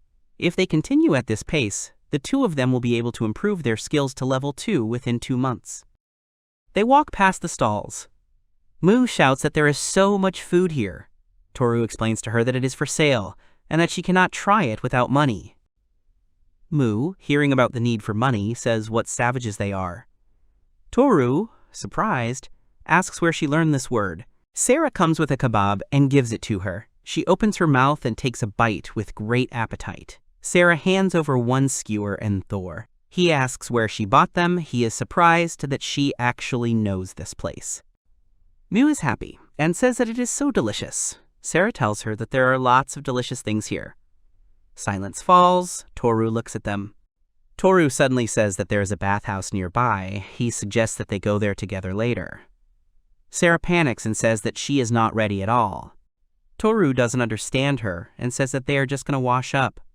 Sarah replies that girls, he knows, have enough worries. Toru, after a moment of silence, replies that if she says so, then they should go back. He suggests taking the mistress with them after the horses have had a snack. They eventually arrive at a building. Mu is surprised to learn that it is a bathhouse. The girls leave separately. Toru says that they will see each other later. Mu starts to resist. Sarah says that the girls should go the other way. She screams that she wants to go with Toru. They end up changing clothes. Uriel tells them to wrap a towel around themselves. While Sarah was giving the towel to Mu, she immediately disappeared. Mu is standing by the pool and says it's not that bad. She asks if she really needs to get in there. He tries to put 1 foot in and immediately winces because it's too hot. She angrily activates her ability and jumps into the water, screaming that she's not going to lose. Sarah grabs her from behind and tells her that they need to wash first. They sit on stools and begin to wash. Sarah and Mu are happily helping each other, rubbing their backs and pouring out water. Sarah tells Mu that they are in the foam again. Mu says that bathing is so much fun. They laugh, and Sarah agrees with her. Uriel helps them. They end up sitting in the pool. Sarah reflects that it's been a week since she returned to this world, but it feels like there's a big gaping hole left. The daily trips to the forest seem to tire her out. They certainly break up her routine, but she has nothing more to ask of the only person left who is most important to her. Sarah watches Mu swim and asks her if she loves her little sister. She replies that she doesn't know. Sarah says she understands, and that Sarah loves her very much. Mu says she doesn't hate her sister. Mu sees a fan and asks what it is. Sarah says that it is called a fan and that for 5 copper coins you can install a magic stone in it and it will blow for 5 minutes. They are playing around near the fan. Uriel hands them apple juice and drinks it with them. They leave the bathhouse. Uriel apologizes to Thor for keeping him waiting. He replies that he too just left. He asks if Mu behaved well. Mu starts to say that the opponent was quite strong, but she doesn't plan on losing next time. Sarah says that she feels like she was reborn, so she will try her best tomorrow. Toru tells her that it's not true because they have a day off tomorrow. Did he forget to tell her that? Later, in the house of Uriel, a man approaches Thor. He bows and asks, begging forgiveness, if he could help him. It is his teacher, Dadan. Toru asks if he really wants him to restore the stone wall in the end. Dadan says that when he asked the temple of the earth god Gydaros to do this, they asked him for 10 gold coins. Dadan asks if he could do him a favor. In addition, he will give him all the devices on the magic stones that he used. Toru asks why such a sudden request. Dadan explains that 9 years have passed since the monsters attacked this city. Everyone is gradually beginning to forget about it, and that they do not feel any danger. Toru remembers what happened 9 years ago and agrees with him. He says that it will be bad if he fixes it all at once, so it will be better to start with first aid. Dadan is happy and says that he relies on him. He says that the main forces have now set out on an expedition to Basalia, and several reports have arrived. Toru asks if the number of goblins has increased. Dadan is surprised and asks if he knows about it. Despite the excellent work of the electric radar, the number of goblins in recent days has been quite strange.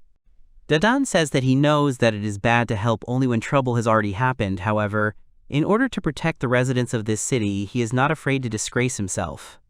Toru says that he was the one who mentioned it, so he shouldn't worry. Moreover, does Dadan mind if he goes now? Dadan says that he doesn't mind, and that he can go.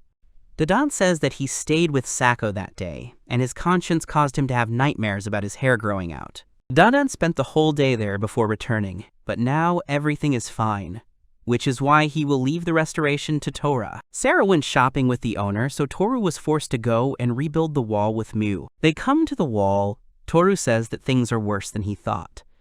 He tells Mu that he will go now and find out something, so he asks her not to go far. Mu obeys him, sits on the board that flies, and says that now Mu will be like the wind. Toru thinks that without a teacher, even a child made of special silver cannot attain the necessary form. Toru looks at the wall and wonders where to start. The outer wall is shaped like a horse's hoof, pointing east, surrounding the city. One of the entrances is located in the lower city. After going beyond the gate, on the right there will be a goblin forest. On the other side, there is the main gate, which faces the road that runs in front of the city. There are 2 areas inside, inner and outer. They are separated by a moat, over which bridges are built. In case of an attack on the outer walls, the bridges will be destroyed. Toru comes with a wooden ladder and says that's great, and that he'll start with the worst affected parts. Such damage is only done to cities that have been attacked by monsters several times in the past. It is not possible to hide while using the recovery, but it is not possible to cover a large area at once.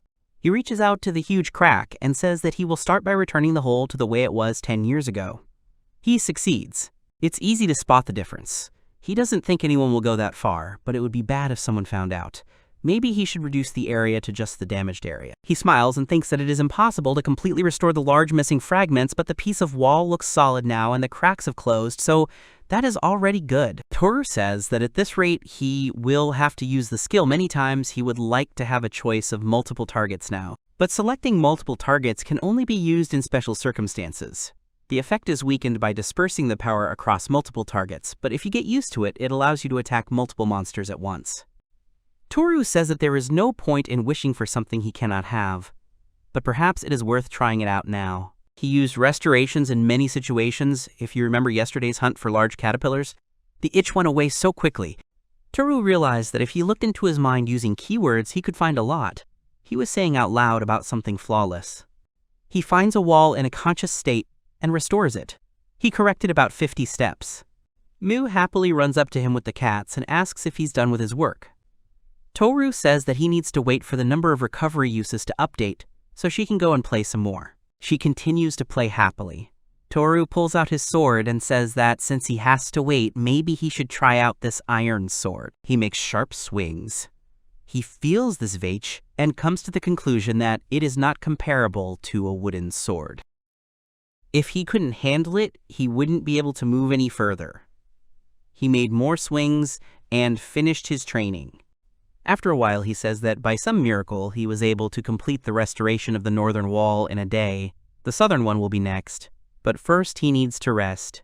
He comes to Mu and says that they are returning. They come home, where the hostess and Sarah have prepared dinner. They sit down at the table. Cats are eating under the table. They cheerfully discuss something among themselves and start eating. After a while, they find themselves in a forest. Toru tells them that today they are going to hunt an armored boar. Sarah says that's wonderful and that it sounds like a great party. Mu confidently shouts that Toru can leave everything to her. Toru explains that armored boars are huge beasts that can reach up to a man's shoulder. He is not such an easy opponent. His skill is a level 1 smokescreen, and his magic and martial arts do not do much damage. Usually it requires a level 2 or 3 skill to defeat him, but you can defeat him by carefully observing him first. Defeating him means becoming a C rank F. Mu says she understands him, and that's how Toru's record turned blue. Mu says she wants a blue one too. Toru laughs and says yes, of course, everyone does. Mu gets to work right away. She used electric radar to search for the armored boar for the next 2 hours. Suddenly Mu asks if this is a boar's den. Toru immediately covers her mouth with his hand. Sarah says that it is not, and that it is probably a goblin's den. They see that they are starting to emerge from there. Toru sees a hobgoblin among the regular goblins. Sarah doesn't understand him. Toru explains that they are a subspecies of goblins, and that they are rarely seen on the surface. He suggests that if things continue like this, there will probably be a procession. The goblins keep coming out. There are more and more of them as time goes on. This must be the dungeon. Mu asks what a dungeon is, and Toru explains that it is a deep hole in the ground where powerful monsters live. It can be said that it is somewhat reminiscent of the Great Abyss. It is a kind of outpost for the expansion of possessions. In its depths, there is the so-called black hole. This black hole is found in every dungeon, and according to one theory, it is connected to the Great Abyss. The labyrinth is protected by its lord, and thick clouds of miasma flow from the black hole. If everything is left as is, the number of monsters will only increase. Mu asks Toru, this is called an invasion. Toru says that this is true, and that the invasion could also happen for another reason. If the monsters on the surface are not destroyed, it could happen because the area available for life is reduced. In the worst case, if all the monsters from the dungeon were to emerge and take territory from the surface dwellers, the result could be a double invasion. Mu asks if he will fight them. Toru says no, and that it is impossible because the two of them are not enough to fight such a horde of goblins. He adds that all they can do now is to notify the nearest sawmill. There are 3 sawmills in the forest, but they have time to warn them all. Toru says okay, suggesting they get back quickly. Sarah agrees and suggests they hurry. Mu doesn't mind either. Toru burns an unknown triangle. Mu asks him what it is. He answers that it is a reward for restoring the wall, an incendiary mixture, and an igniting cylinder. Monsters hate the smell of the incendiary mixture. He says it should work well on the hobgoblins too. He throws a rock right into their lair. The goblins start to panic and look around. Toru shouts at the girls to run in one direction now. At this time, the group of 4 is also hunting. Hisoku tells Rikaru once again that they are not ready for something like this. Rikaru counters that it is much faster to attack. Hisoku says that they somehow managed to pull it off last time, but the next encounter might not be as successful. Rikaru tells him that he is too afraid, because without trying, there is nothing to know. The girl starts to swear. How much longer are they going to continue this? She doesn't like that it's always like this. The girl turns to the third guy, Sisan, and says that he is their leader, so let him say something. Sisan says that there is nothing to be done, so let her leave them, because that's how guys are. Despite all these harsh words, this squad was not like that originally. But Sisan understands their discontent and irritation. A few days ago, a new girl showed up who managed to achieve outstanding results on her very first day. Since then, the atmosphere in their squad has changed slightly. They are talking about Sarah. Rikaru and Hisoku are childhood friends who left the village together. They met the magician Alicia in the border town, and it has been 6 months since the squad was created. A rich, high-ranking life awaits them if they just grit their teeth and try their best, but they didn't have any outstanding talents to begin with. Suddenly, the earth begins to shake, and in front of them they see, indeed, an armored boar. They panic. The monster takes aim and growls at them. Hisoku asks if it is an armored boar. He says it is much bigger than usual and has more legs. Rikaru steps forward. Shisan yells at him to stop, warning him that he can't defeat him. Rikaru just yells at him that he will deal with him. The monster advances towards him. He jumps and swings his sword, but he realizes that it even scratched him. The monster's snout pushes Ricard back, causing him to crash into a tree, bleeding from his mouth. The other three scream his name in panic. Ricardo turns to them in a convulsive voice and tells them to run in a plaintive, trembling voice. The monster quickly stomps towards the others. Sisen takes out his shield and tells the others to run. Hisoku starts to tremble. He freezes in place. Sisen runs away, leading the animal. Alicia runs to Ricard.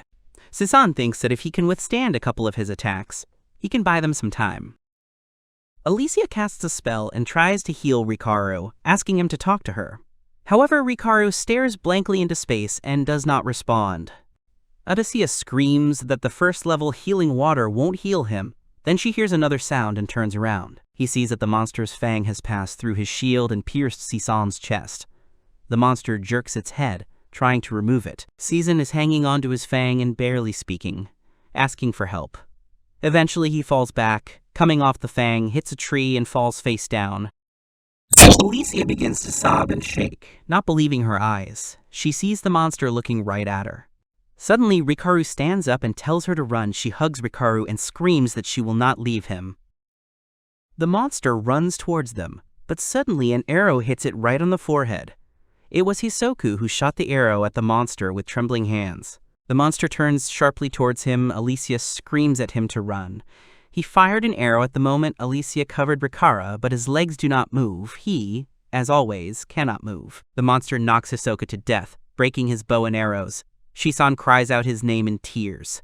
Hisoku is lying on the ground with broken limbs.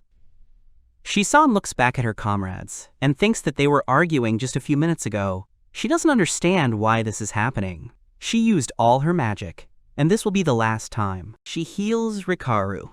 She says the words to give a drop of water to her children who are striving for the Lord of the Tree of Life. The monster turns to them. Alicia stands up, thinking that at least she was able to save Rikaru. She walks towards the monster in fear. At this time, Rikaru sees a silhouette in front of him and thinks that it is the god of death. Alicia tightly grips her weapon, then feels someone put a hand on her shoulder. It's Toru who tells her that she did a great job and that everything will be okay now. She starts to cry. Then Ricardo stands up and asks what happened to him. Alicia looks around. Then Toru shouts to Sarah that he is leaving them to her, and Mu asks to lend him some power. Sarah obeys him, and Mu activates the thunderstorm. Toru quickly moves and comes to Hisoka. Alicia sees that he is alive and looks at them with hope. Toru overtakes the monster and approaches Sisan, touches him and brings him back to life. Sisan recognizes him. Toru moves quickly and attacks the armored boar with his sword. However, it slips and does not damage the monster. Toru thinks that if this continues, the thunder needle will subside. He thinks hard about what to do. He looks back and sees a tree. He quickly runs towards it, climbs up the tree trunk, but then he weakens and realizes that the effect of the thunder needle has worn off. He falls down from the hollow and runs away with all his might. He touches a tree. Suddenly, the boar finds himself pinned between the trees. No one understood what it was.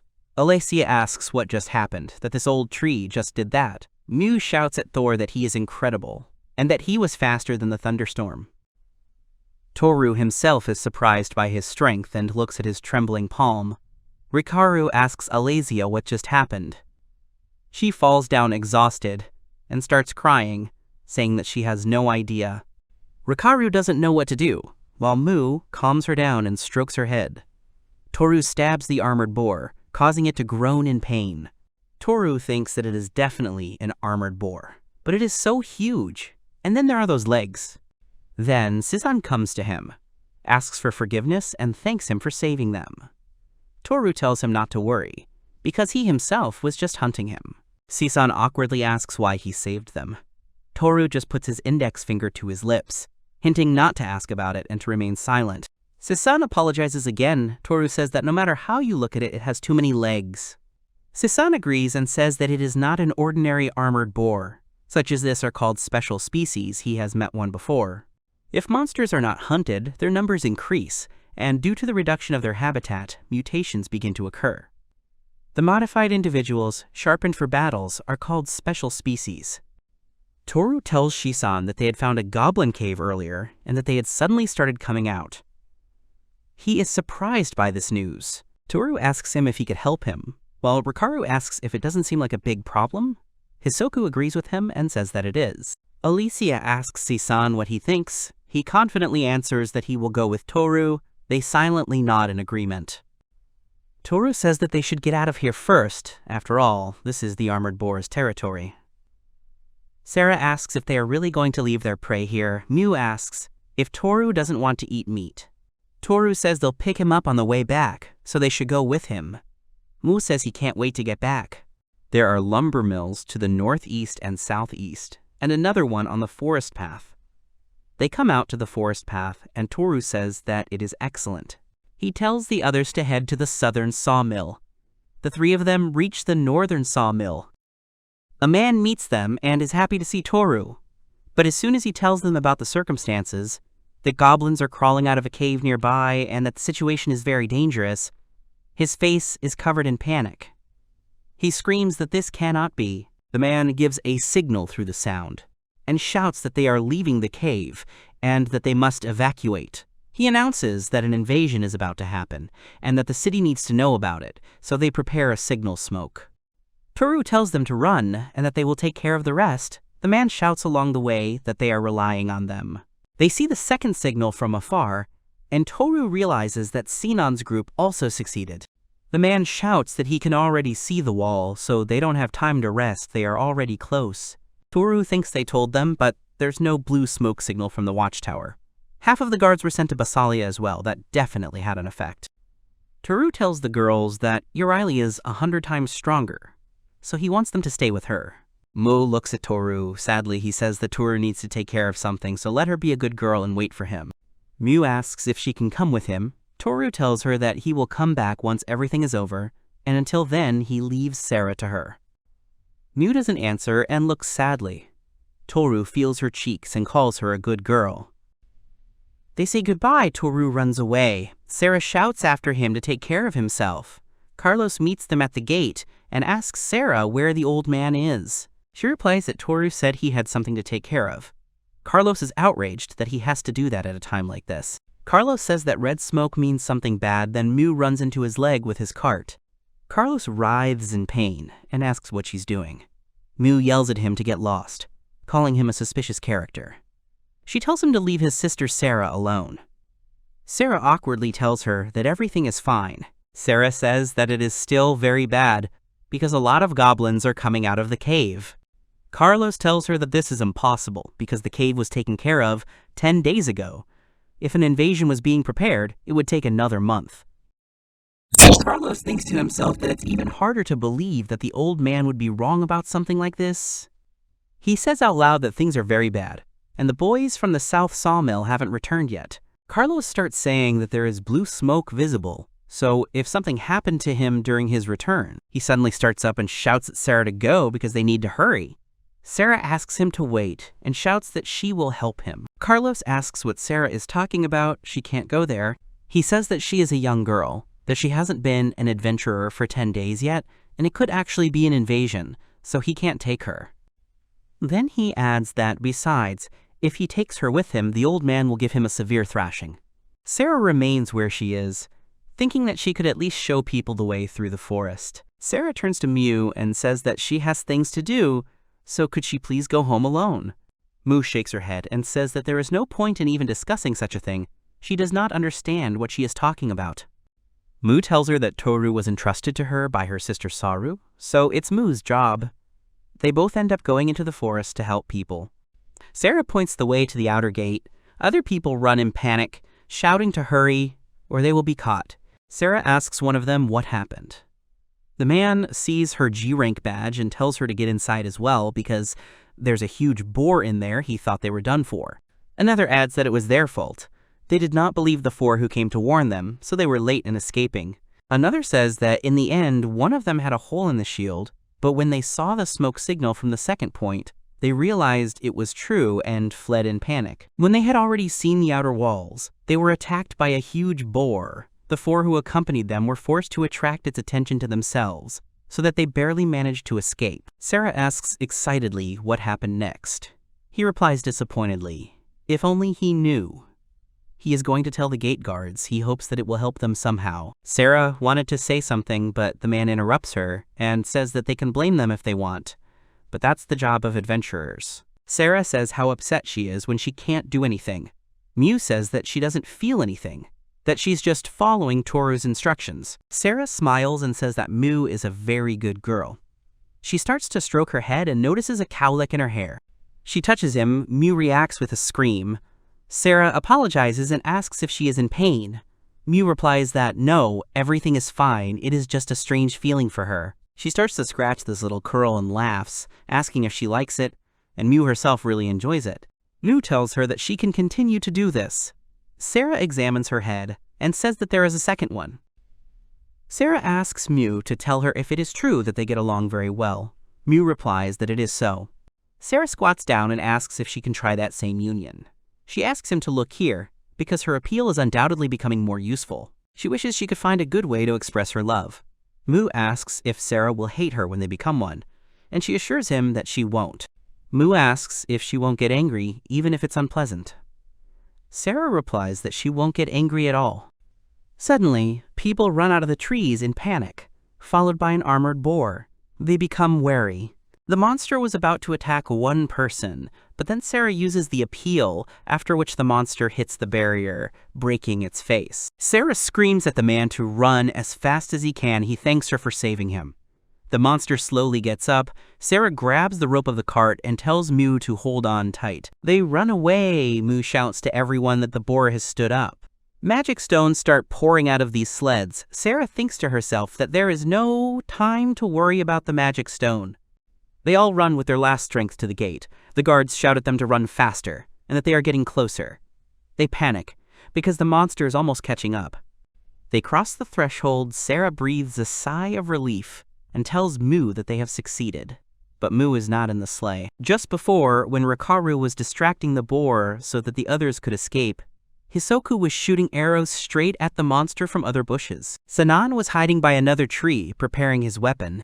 He recalls Toru's words that the improved version of the armored boar has more legs, so its speed is also improved, which makes it difficult to make sharp turns.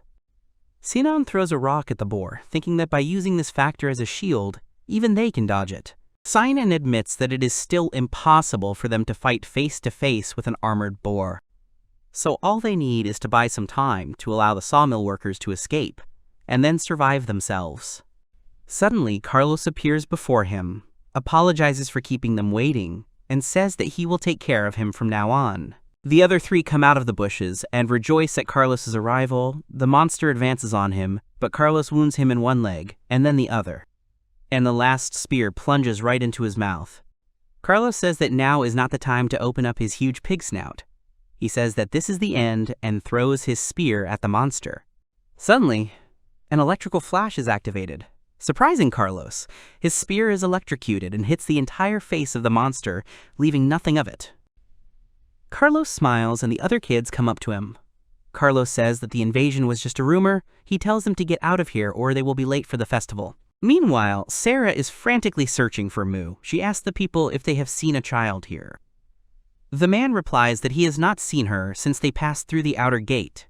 Sarah panics and hits the gate. Fear stops her and asks what she is doing. Does she really want to kill them all? Sarah says that Mu has disappeared. Riken nudges her and speaks as if he cares. He locks the gate and Sarah asks him to wait. Riken tells her that she can die if she wants to. But not to drag them into it, Sarah says that Mu is still outside. Riken shouts at her, so she wants to open the gate. Let her not be so reckless. Even a stupid person can understand what will happen if she opens the gate. Besides, it's too late, because most likely she died a long time ago. Other people intercede and shout that they remember his name. They warn him that he had better watch his language. Another screams that he tried to close the gates even though he knew they were still there. Rikan tries to justify that he was trying to save the city. He is told that his job is to fight monsters. They are indignant and say that this lady, Sarah, protected them. They shout at Rikan that he is paid very well, so let him do his job properly, and he just lies around all day. The second one shouts that he is a former adventurer, so he should be able to deal with that boar on his own. Rika stutters that no, he is only a shield bearer, so he can't handle it on his own. Riken suddenly runs away from the gate. The townspeople chase after them. Sarah suddenly hears Mu summoning a thunderstorm. She stands up abruptly and knocks on the huge gate, asking Mu if she is there. Sarah only hears her words about protecting her little sister. Here, Sarah remembers the words that Toru entrusted Sarah to her, and that when the gate was closed, Mu herself jumped off the sled to make it lighter, which is why not a sound was heard. Sarah begins to tremble and cry, regretting. She says that it is all because she did not listen to Thor, all because she did not go to the city from the very beginning. Sarah begins to shout through the gates to Mu that she has a request. Can she listen to her? Just for a little while. Just this, once she wants to become one with her. They hear the sounds of battle. Sarah screams, begging her, because if this continues, she will die. Sarah realizes that Mu is now using his electric spike, and that she has not yet given up and is trying to survive. Sarah yells again that there are still so many fun things they haven't done. They still haven't tried all the food stalls' menus. She wants to go to the bathhouse with her again and stroke her curls again. Suddenly, Mu asks Sarah if she is talking about those things she ironed. Sarah says yes, those are the ones, and that she will iron her as much as she wants. She asks again if she will hate her when they become one. Sarah screams that will never happen because she has no reason to hate her. Mu asks if Sarah will be sick of her and if she will be cruel to her. Sarah screams that this will never happen. Mu says that when her mother was cruel to her, she cried all the time. She remembers her mother. Sarah says she would never say anything like that and would never be cruel to her. She tells her that Toru has always been there to save her and that now it's her turn. If Mu wants to go somewhere, she'll be there and take Toru with her. With tears in her eyes, Sarah tells Mu that she loves her very much. After a while, a small smoke appears under the gate. Sarah catches on and starts digging too. She scoops up dirt and throws it aside, shouting her name over and over again. Finally, she reaches out and feels Mu's palm. Sarah reaches out, calls for Mu, and finally touches her. After touching her, she is overcome by a strange sensation. Now Sarah sees what Mu sees. A boar is approaching her at great speed. Sarah immediately uses the appeal. The monster hits the barrier. Blood comes from its mouth. The monster does not stop and attacks further. Sarah uses the appeal again. Here, the boar's fangs are already starting to crack. The third time she uses the appeal, the monster completely loses its fangs, and then the boar's muzzle completely separates from the body and falls lifeless. The man gulps air and watches the monster die. After a while, she wonders if he is dead. She takes the stick, hits it on her face, and smiles. She stands up and shouts that she has won again and that she is actually incredibly strong. On the other side of the gate, an exhausted Sarah thinks to herself that it was she who defeated him. She falls to the ground, unconscious. An hour and a half after the smoke signal was noticed, Harrison's flag was raised on the clock tower and the guild members began to gather. Due to the large number of high-ranking adventurers heading out to retake Bossalia, a squad of ranged fighters and gatekeepers took up defensive positions on the wall. The squad numbered about 30 people in total. Another 40 adventurers formed a close combat unit. They came out of the gate to carry out a counterattack. Gatekeepers below E rank and a large number of low-ranking adventurers took up positions in the city square in case the defense of the gates or walls were breached. One of the commanders announces to everyone that a large number of enemies have been detected at the northern gate. They look down and see numerous goblins riding on armored boars, with caterpillars and other creatures crawling around separately. The boars furiously smash into the wall. The slugs and caterpillars stand against the wall so that the goblins can get up. Someone bends down and shouts that he will deal with these terrible goblins. The second shouts at him not to be so reckless, and not to stick his head out like that. The next second, the goblin throws a stone straight at his head, causing him to die from the explosion. Slugs grab people by the legs, they panic, they pull people down, and finish them off at the bottom. One shouts that they haven't been in a real fight for a long time. He suggests cleaning up here. He shouts that the enemy outnumbers them, so they shouldn't hold back, they must stop them with everything they have. They obey him. To deal with the superior numbers of opponents, several mages combine their spells. The Earth mages used a magnetic earth shield to create shields from the stones thrown by the goblins. Taking advantage of this, the archers began to shoot. And behind the defenders of the walls, the support squad played a song of valor, in order to increase their fighting spirit and not allow fear to shackle their hearts. Fire and lightning mages cast their spells to thin out the goblin hordes. Suddenly, slugs fly at them, one shouting that they are using caustic bullets. Someone groans in pain. He says that it seems they got tired of waiting and finally decided to show themselves. These are hobgoblin shamans. Archers shoot using a tracking arrow so they can't hide. The arrows kill goblin mages by hitting them right in the head. The commander shouts that this is excellent, and that he is leaving a melee unit on them. The soldiers are now attacking from below on the goblins themselves. People kill the monsters one by one. Then Dadan steps forward in armor. People say that you can't tell who the real monster is here, which is to be expected from their boss. He uses roaring lightning. People start to panic that they might get hit too. He shoots lightning, killing all the monsters, including the boars, in one hit. A huge hole forms in the ground. One of the soldiers says that he really did overdo it. Another shouts for everyone to get back behind the walls before the rain starts. It starts to rain. Dadan puts his hand on the wall.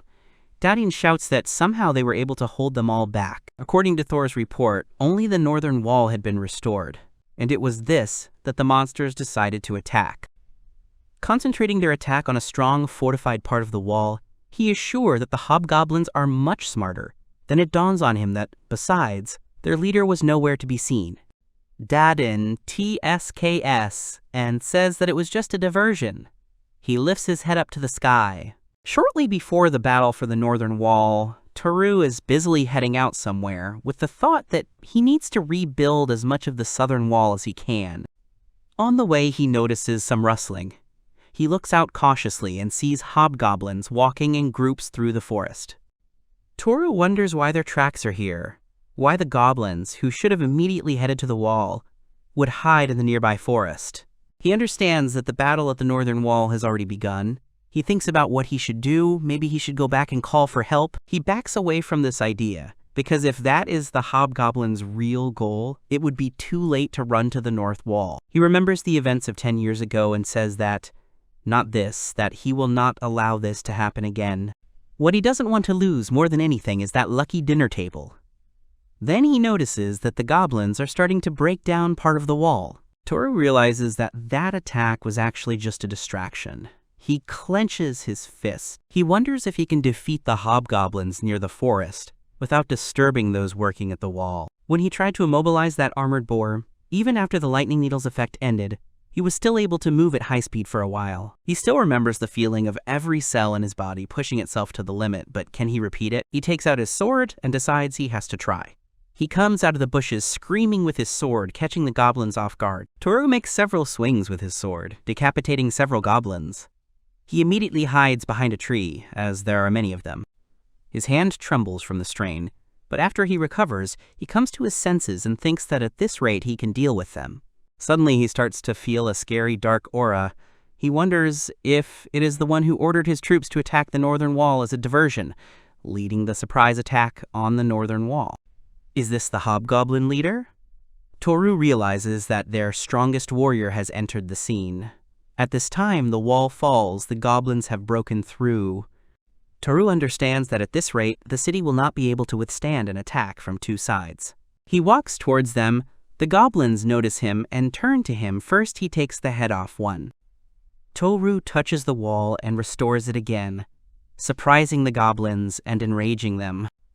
Thor is surrounded by numerous goblins. He realizes that about 10 of them have broken into the city.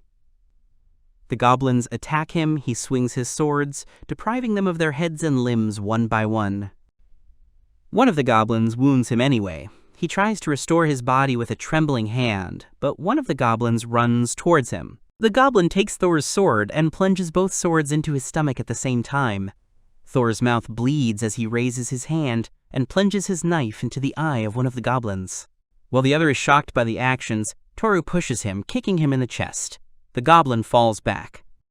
Toru takes the knife stabbed into his stomach and removes it with a scream, coughing up blood. The goblins watch him closely and are horrified when they see that the wound has healed and there is no blood left. He still fights and beheads goblins.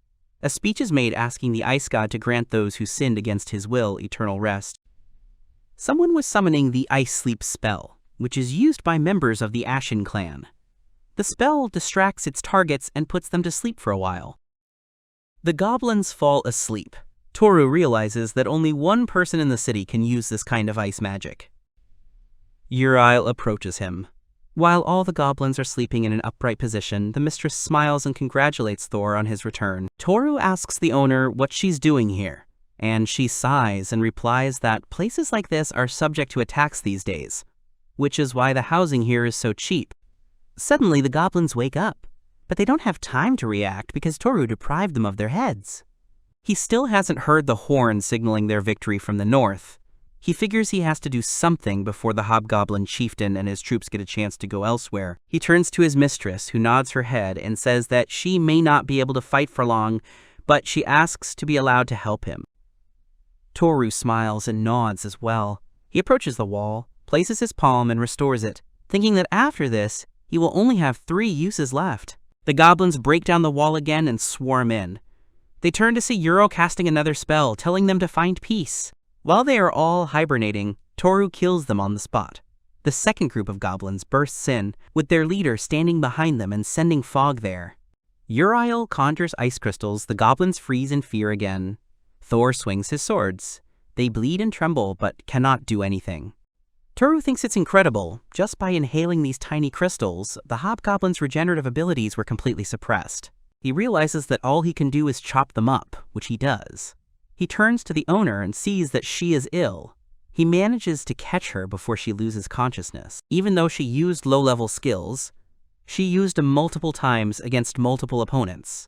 While interrupting their movements, it must have caused this exhaustion. She must have used an incredible amount of magical energy. The mistress leans against his back. A new crowd of goblins bursts in. Toru picks out the moment in time in which the mistress had her maximum supply of magical energy. Then he will completely restore it. The goblins enter, see the corpses of their comrades, and want to run back, but they die immediately because their leader enters. Thor realizes that it is the leader of the hobgoblins. He asks Uriel if she can go. She asks if it is because of Thor that even the pain in her hips has completely disappeared.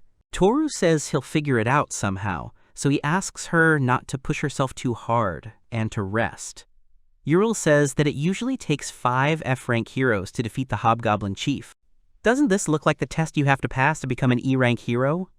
Toru tells her not to worry. He'll be fine. He asks her to just watch from a safe distance. Uriel says she understands him, so she'll leave him to Toru. Uriel leaves. The hobgoblin leader begins to growl. Toru is shaking all over with excitement.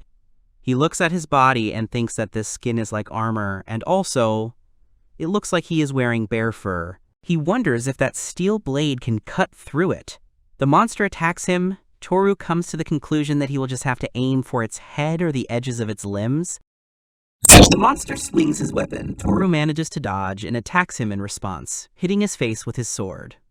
The monster gets even more angry and attacks him again with its huge bone. Toru dodges again, moving to the side. The goblin's face begins to emit smoke, his wound heals completely, and he licks the remaining blood off his own face.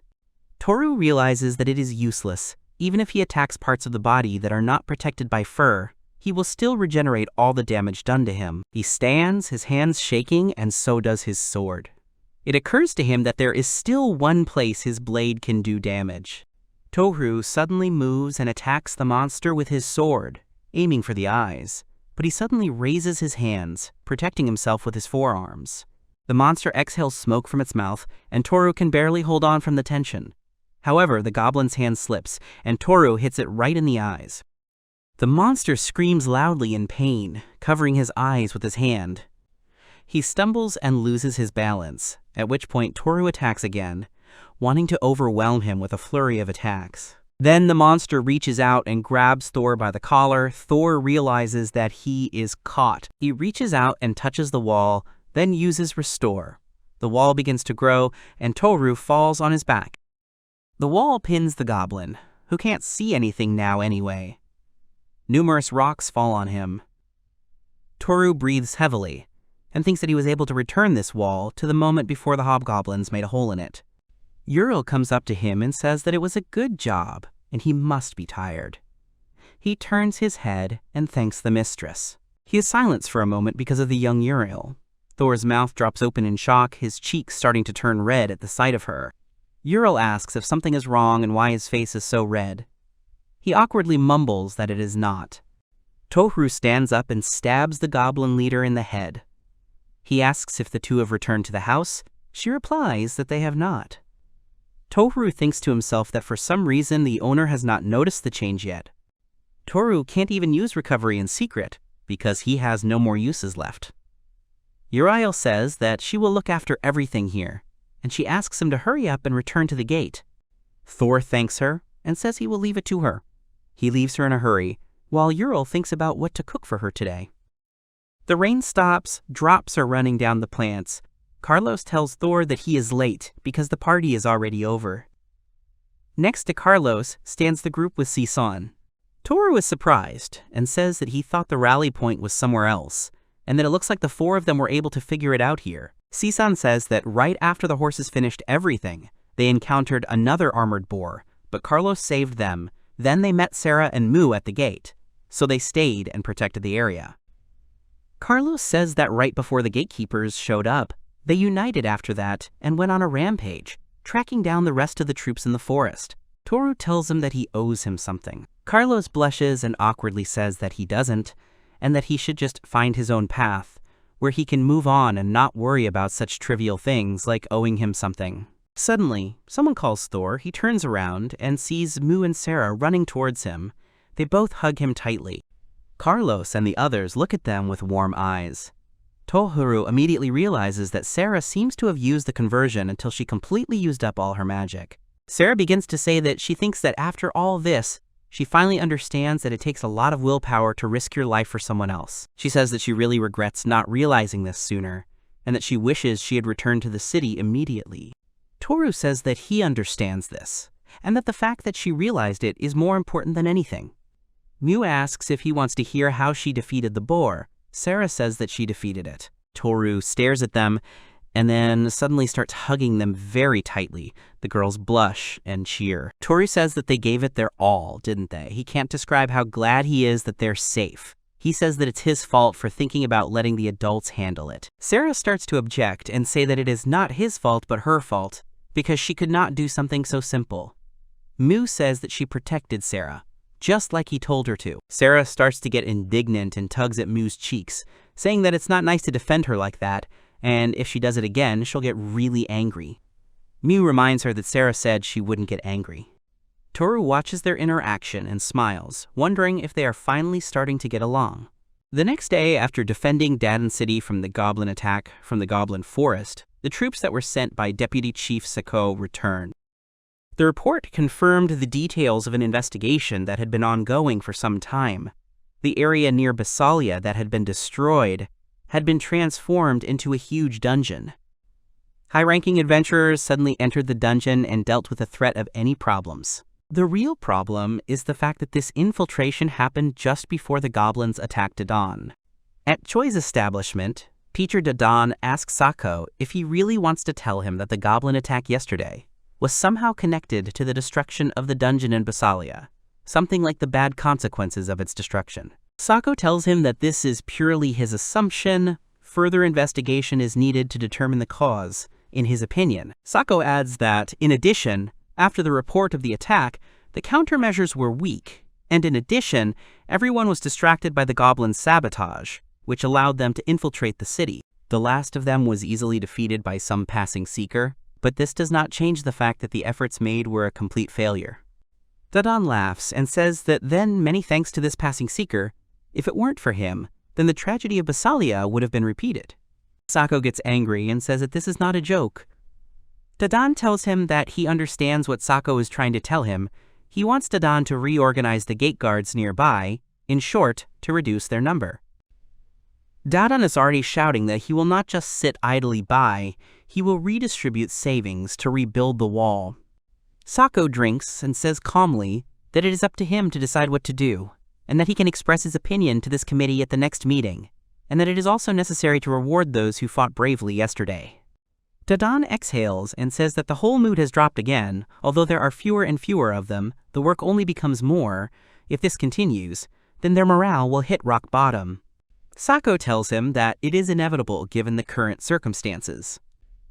Since there were no civilian casualties, it is far from the worst outcome, but for the gate guards to take all their hands and close the gate to the people makes them look bad. Dadan says they really should thank them for this, that's for sure. Sako adds that only 3 gate guards died this time, compared to two of them 9 years ago. Dadan says it's hard to believe. To think that his stupid student would become so capable. Sako says that the one in question was with another seeker, but he is interrupted by the establishment's waiter, talking about nameless heroes who famously defeated dozens of hobgoblins and their leader. The waiter turns around and says that there is even a rumor that one of these heroes is a beauty with a broom. People in the city have created a stir trying to find these mysterious heroes. Dadan says that he has become a man, speaking of Toru, who has far exceeded his expectations. Sako agrees with him, and they both continue drinking.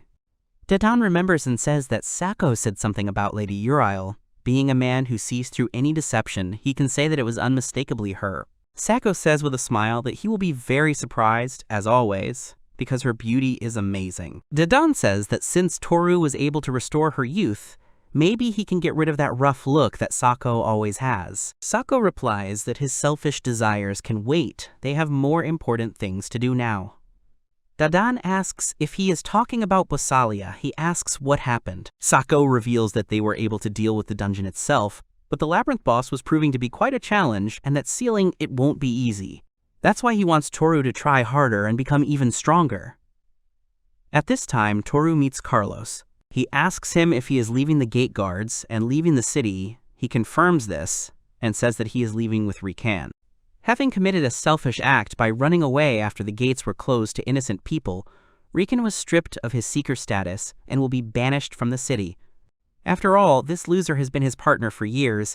He can't just leave him like that. He reflects on his actions, so Carlos thinks they can figure it out together somehow. Carlos asks Tora to tell Sarah that he's sorry he couldn't take her to different restaurants, and then calls Mu a squeaker and asks her to tell her that Carlos is actually a cool guy.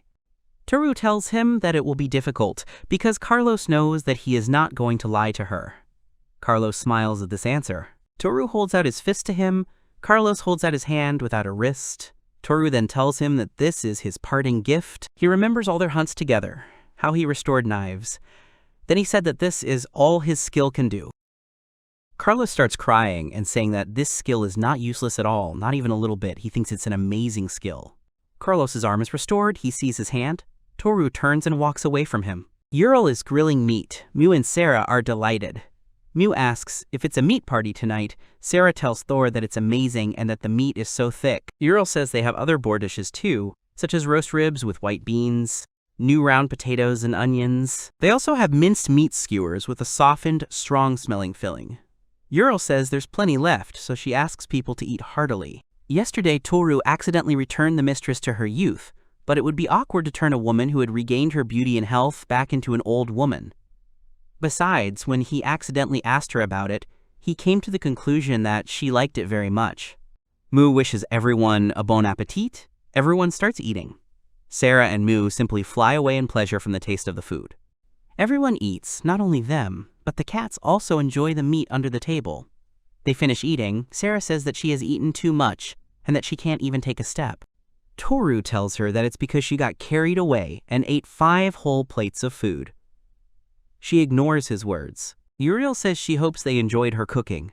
Toru thanks her for the incredibly delicious dinner. She replies that it was a joy to her, it was her gift to him in honor of the victory over the 2 armored boars, and that their blue adventurer tokens are proof of this. Miu says that it's unfair because she's the only one who doesn't have a blue token. Toru tells her not to worry about it because she'll be able to get F rank very quickly. After all, she's the strongest of them. Mo smiles and says that it is true. Uriel says that it is a pity that his promotion to E rank was delayed, since he defeated the Hobgoblin Chief, even if the dungeon itself was not conquered. Toru says it's unfortunate that he missed the chance to get a skill for conquering a dungeon, but he's happy that he didn't end up standing out too much. He adds that, in addition, he did not allow the monsters to invade the city and got 2 gold for it. In addition, the skin obtained from the armored boars can be used to make new equipment. He believes that he is gradually moving forward. Uriel smiles. Toru tells her that he would like to ask her something. She asks what it is. Toru says if she doesn't mind, would she like to join their squad? Sarah and Mu immediately become happy. Uriel looks back and says that she is very grateful to him for the invitation, but an old woman like her will only delay them. Toru then asks if she has another problem. She immediately twitches. He takes her hand and says that maybe he can help her, so he asks to let him take a look. He sees all her memories and thinks that even looking at her full personal history, he doesn't see any particular problems. Then he looks down and sees some kind of black hole at the roots of her tree. He wonders what it is. It is a growth hindrance that prevents the owner from gaining skill points and suppresses the growth of magic. Uriel says that it turns out that Toru has the ability to see skills without using a measuring device. Then her face changes to sadness. She says that it was because of this damned fruit that she had to leave the profession of an adventurer. She tells a story from the past when the head of the temple came to their village. The villagers did not understand what the head of the temple could need in such a godforsaken village. Someone says that she wants to meet Uriel. The others are surprised and call the girl a damned witch. Someone shuts her up, saying that she shouldn't say such things so casually. At Uriel's house, she asks again if the head of the temple really wants her to become a teacher. She confirms this. Uriel thanks her for having come such a long way to get here. However, she refuses her offer. The temple leader tells her that the reason why someone like her, who was considered a candidate for a hero, left adventurers, she asks if it is because of the mage killer. She remains silent. The temple master says that usually, defeating the dungeon lord and sealing the black hole on the skill tree trunk will cause a new fruit to appear. But in one labyrinth, there is a skill that curses magic users. Then she adds that it's just a rumor. Whether it's because she was kicked out of the party or she just got tired of the adventurer life, the reason why she stopped being an adventurer doesn't matter. She asks Uriel to share her great knowledge with him, calling her white ice. Uriel says that at the discretion of the head of the temple, she became a teacher. She became a person who put her dreams on the younger generation, helping them grow.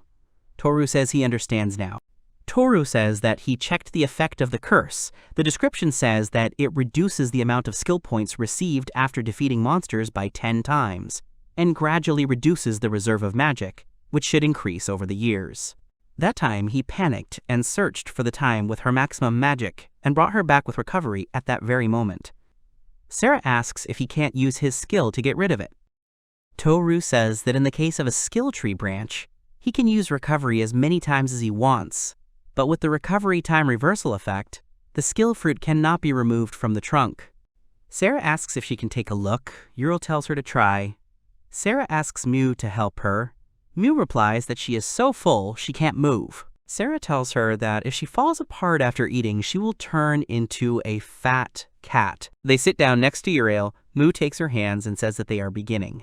In a moment, all 4 of them find themselves in front of Yuri's tree. Uriel says it's so strange to see the tree so clearly. Sarah asks her if it's not amazing. Mu brags, saying it's all thanks to her. Sarah says they are busy now, so they will put it off until later. She strokes her head, where her hair is arranged in a swirl. Sarah approaches the fetus, closes her eyes. The others begin to panic and ask what he is going to do. Suddenly, after Sarah's actions, the fruit turns light. Growth acceleration is a skill that accelerates the user's skill points and magic growth. Toru begins to realize that Sarah simply reversed the curse with her skill.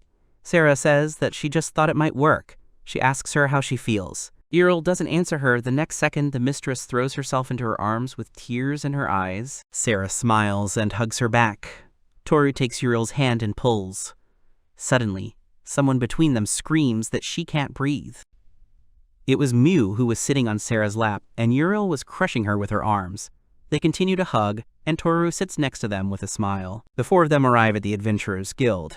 Sarah says that it's incredibly empty today.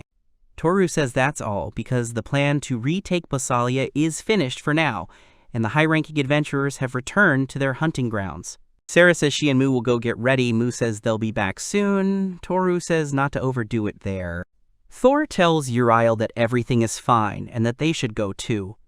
Uriel tells him that she is counting on him to show her around here.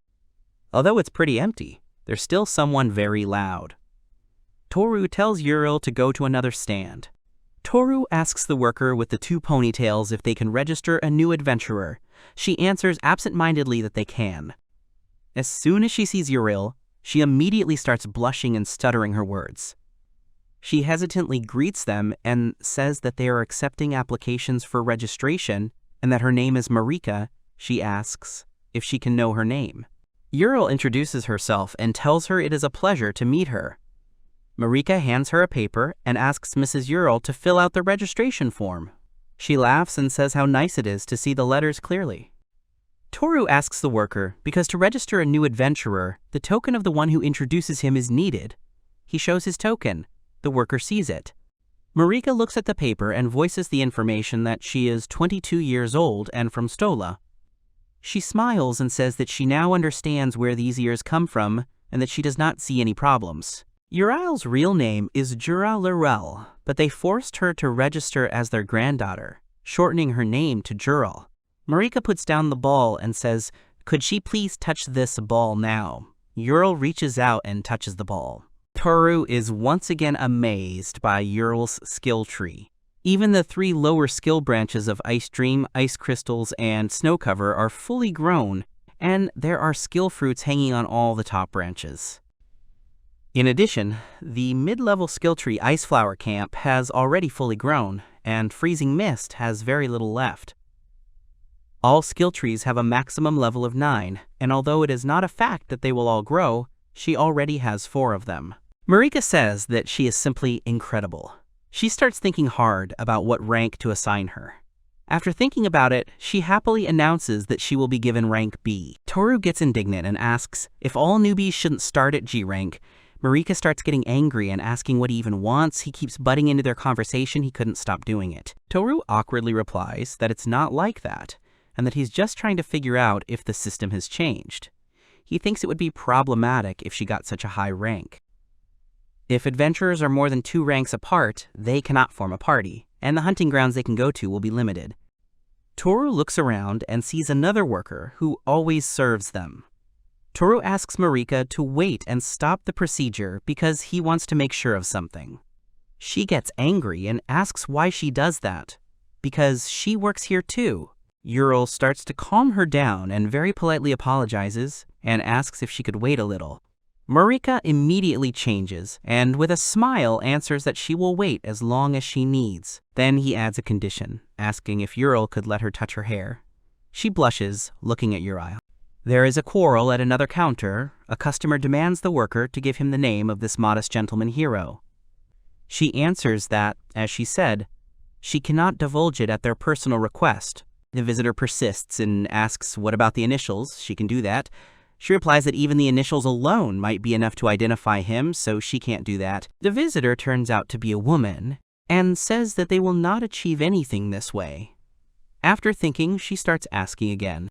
She asks the worker what about age. They can do that. She has already given up quite a bit. She starts to say that that is also not much. The visitor interrupts her and asks with an angry expression if they can't even tell her her age. Toru comes up to them and says that he is 39 years old now. Then he asks if their conversation is over now. He turns to Enna and asks if she has a minute. Enna asks if something happened. Toru explains that he came to register a friend, but it seems she will be receiving a higher rank. Enna asks if they have already been evaluated using the soul measurement device. Toru replies that they have already. Enna says that if that's the case, then she's terribly sorry, but it won't be possible to change her rank because the registration system has changed. They made it more efficient. Depending on how the skill tree develops, you can get a higher rank. Toru thinks to himself, how careless it is. After using the measuring device, he can't even restore the hostess's skill tree. Another man in uniform then intervenes and apologizes for this. He says that he believes Toru wants to form a squad with the lady he brought. This is the head of the support squad, whose name is Shika. Toru says that's pretty much what he wants. He adds that it would be great if they could lower her rank a little. Shika says that they can't change their mind too much, and the most they can do is give her a C rank. Toru muses that if that happens, they'll need at least an E rank to form a squad. Shika smiles and says that if his squad gets promoted, there won't be any problems. He tells that the Goblin Cave, which is the test to get promoted to rank E, is currently unconquered by any squad. If they want, they can give them priority as the squad that discovered it. He asks what Toru thinks about it. The Goblin Cave that caused the Goblin invasion, even though the monsters were defeated, the cave itself has not yet been conquered. Since several days have passed since the victory over the Labyrinth Lord, the Hobgoblin leader, he should have already been reborn. Toru tells him that he understands and that they will do so. The girl who demanded information about Toru from Enna asks if he is the mysterious hero. She adds that he is older than she thought and asks if he is trying to prove himself before retiring. Toru asks her for forgiveness and says that he'd lied. The girl is surprised and asks if that really happened. The guy behind her tells her that this is probably a lie too. The girl, confused and angry, asks if it is a lie or not. She says that, whatever it was, she was just curious about what a man who gave up a chance to become famous looked like. Toru tells her that that's the end of their business then. The girl catches up with him and tells him to wait because she hasn't finished speaking with him yet. Toru turns around and asks if she really has anything else to say. She shouts that from what she heard, he is going to try to conquer the dungeon. She challenges him to a competition to see who can defeat the dungeon lord first. The guy behind her tells her that it looks like the dungeon is quite small, so you can only enter it one at a time. She thinks about it, uncomfortably. She then tells Toru that she will let him go there first. Toru leaves with a smile and says that then he owes her. The guy behind her says that if she does that, there is a chance that a third party will win. They don't have the right to challenge the dungeon at all, since they haven't finished registering yet. The girl still doesn't calm down and follows Toru, shouting after him and pointing at him with her index finger that he better be on his guard. Mu approaches Thor and asks if he wants to take a bath. The girl is surprised and blushes when she sees the child. She wonders if he is married. Sarah comes out in front of her, bows her head, and confirms her guess, saying that she is his beloved wife. The girl is confused and says that they are lying because she has not heard anything about him having a wife and child. The guy asks her to calm down because he thinks that she is one of Mr. Toru's acquaintances. Sarah greets them and introduces herself, saying that she and Toru are in the same squad. Then she introduces Mu. Mu asks her if she would like to join them in the bath, and if she would like Mu to wash her back. The girl introduces herself. Her name is Bettina, and behind him stands her butler, whose name is Godan. Godan says that it is nice to meet them. Toru says disappointedly that although he did not want to meet them, Mu says that if Godan wants, she wouldn't mind getting along. Godan sits down, thanks her, and asks her to accept this as a token of their meeting, holding out a piece of candy. She immediately puts the candy in her mouth and says that it is honey, and that it is also delicious. Sarah and Thor are also offered candy. Bettina laughs and tells her to continue sucking her until their next meeting. She apologizes, but she has to take her leave. She calls Godan to follow her. They run away, and Toru wonders to herself what came over her so suddenly.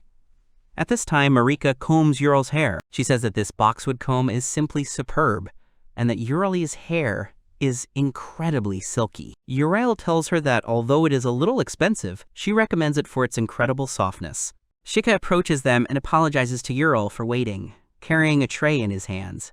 He hands it to her, and there is an adventurer's token lying on it. Uriel thanks them. Sarah says the black frame looks so beautiful and mature.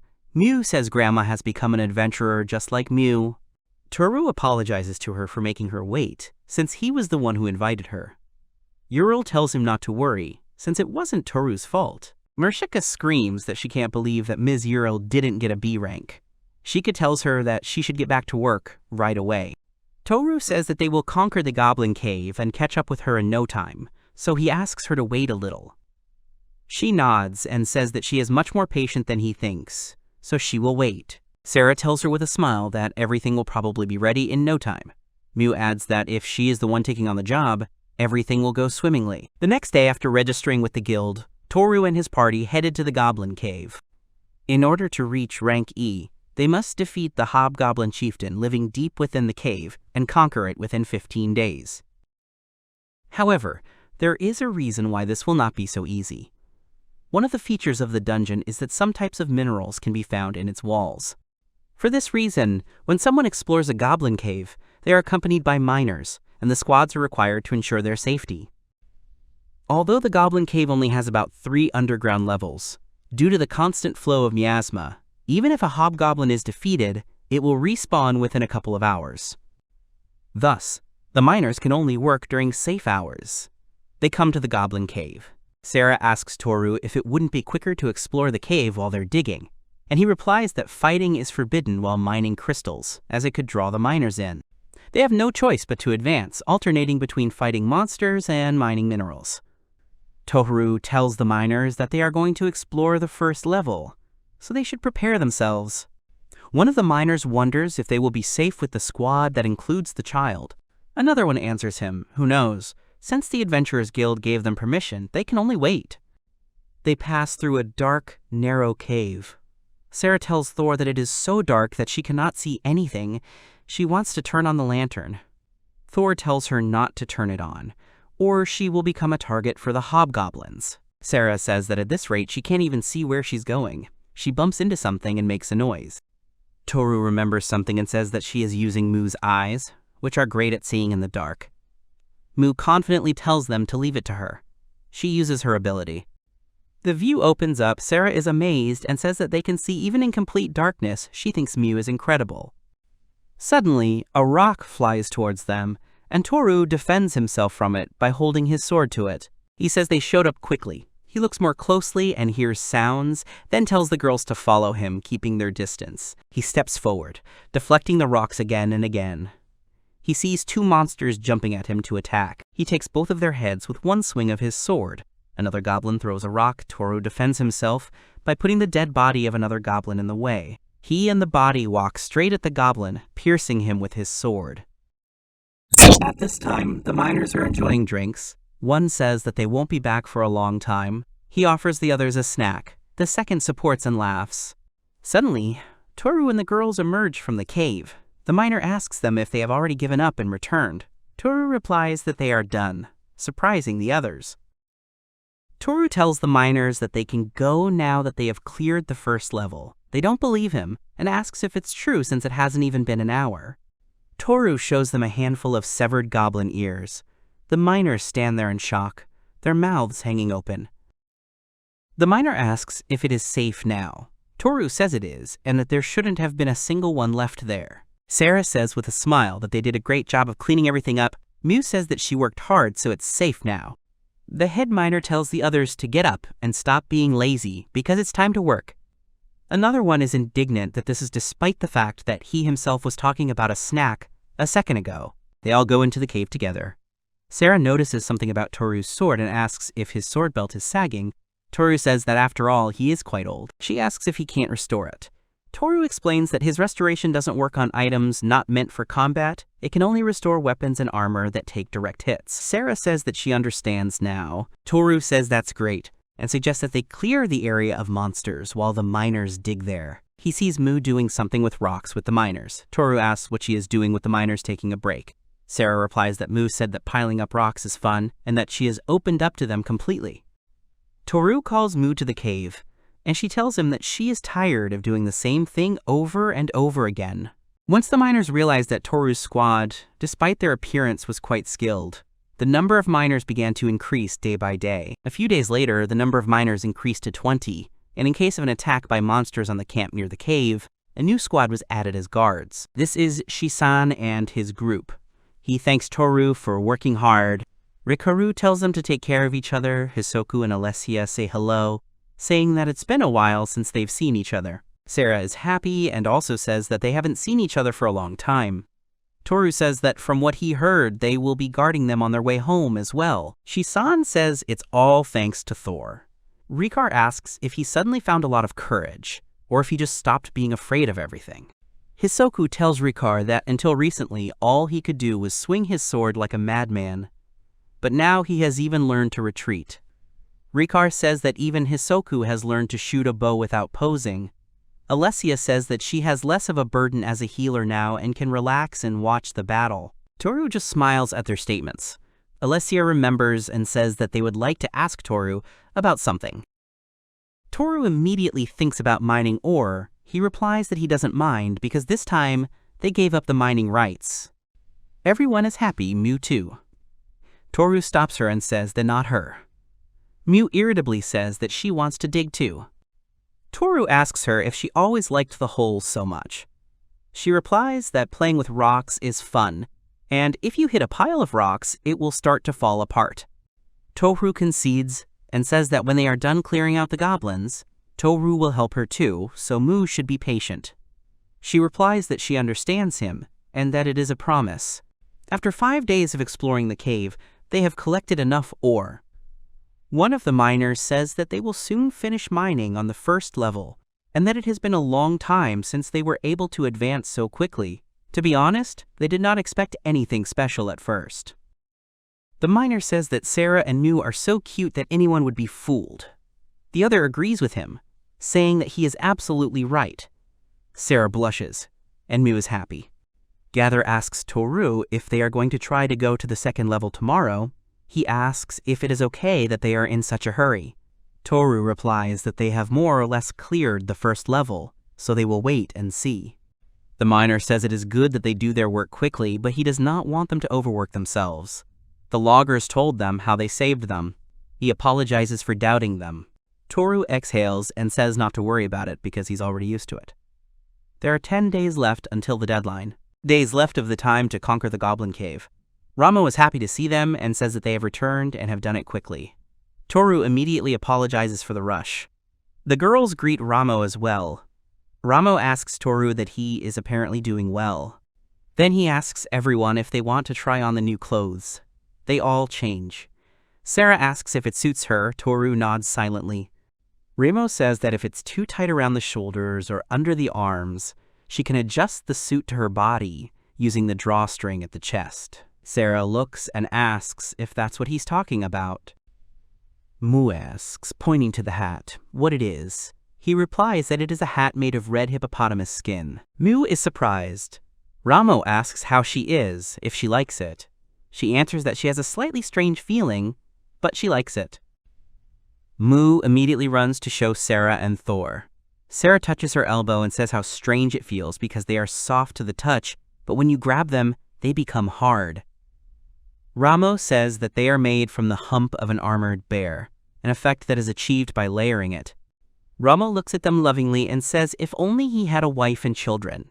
Toru tells him that he is not yet 30, so he still has plenty of time. Ramo smiles and says that he is right. If even he, who has just turned 40, was able to get such a nice wife and daughter, then it is definitely too early for him to give up. They look at Toru. Sarah says that anyway, his robe is very beautiful. Mu says that Toru is all shiny. Ramo explains that this robe is made from the blue-striped serpent that lives in the fetid swamps. Since it lives in miasma-soaked swamps, its skin is particularly durable. Toru says that it also means that it is a high-grade material, worth 20 silver coins. Sarah asks him if it is okay for him to take something so expensive. Ramo immediately smiles and winks, saying that he recently received an order to repair a snakeskin cloak. Toru says that they used the repair as an excuse and used the restoration to cut off some material for themselves, then made this robe out of it. Ramo asks how things are going with the cave. He says that the fact that they made him hurry shows that they are going through hard times. Toru says that nothing can be hidden from him, and that it is a race against time. Ramo tells him that after all, there is also this tradition of not killing the Lord until the required amount of ore has been mined. Toru thinks of Uriel and wonders if only they had a little more help. Ramo says that instead of helping, the miners are becoming a burden. Toru suddenly remembers something and tells Ramo to wait and says that they will succeed. Mu hands over the bag and thanks him. Ramo says that it is a pouch he made for her to celebrate her promotion. Is she really using it? He suggests that they take a look at what is in it. He sees the magic stones and asks where she got them from. Mu replies that they are food for Ohanamaru. Reimo openly says that he doesn't understand anything, so he asks for an explanation. Sarah says that this is Mu's favorite sled, apparently she named it that because of the flower-like design, and the magic stones allow it to fly. Ramo is surprised and understands that's what she meant by food. Sarah says that Toru was angry at Mu because she rides them too much. Mu sadly says that Toru was angry. Sarah then tells Ramo with a smile that now if she tries hard during the adventures, she can get the magic stones. Mu adds that this is called a salary. Ramo pats Mu on the head. Toru tells him that they are leaving. He sees them off, waving goodbye. Suddenly, Sarah turns around and says that she would like him to do something for her. She comes up and whispers something in his ear. Ramo says that it will only take him a couple of days to do something like that. Sarah begs him to do it for her. Ramo smiles. Sarah goes back. In the Goblin Cave on the second underground level, they continue to clear out. Mu uses lightning. Toru deflects the blows with rocks again and again. He suddenly attacks the goblins and decapitates them. He notices a certain blow. It is a bullet of decay. As I thought, from the second level there are hobgoblin shamans, and their teamwork improves.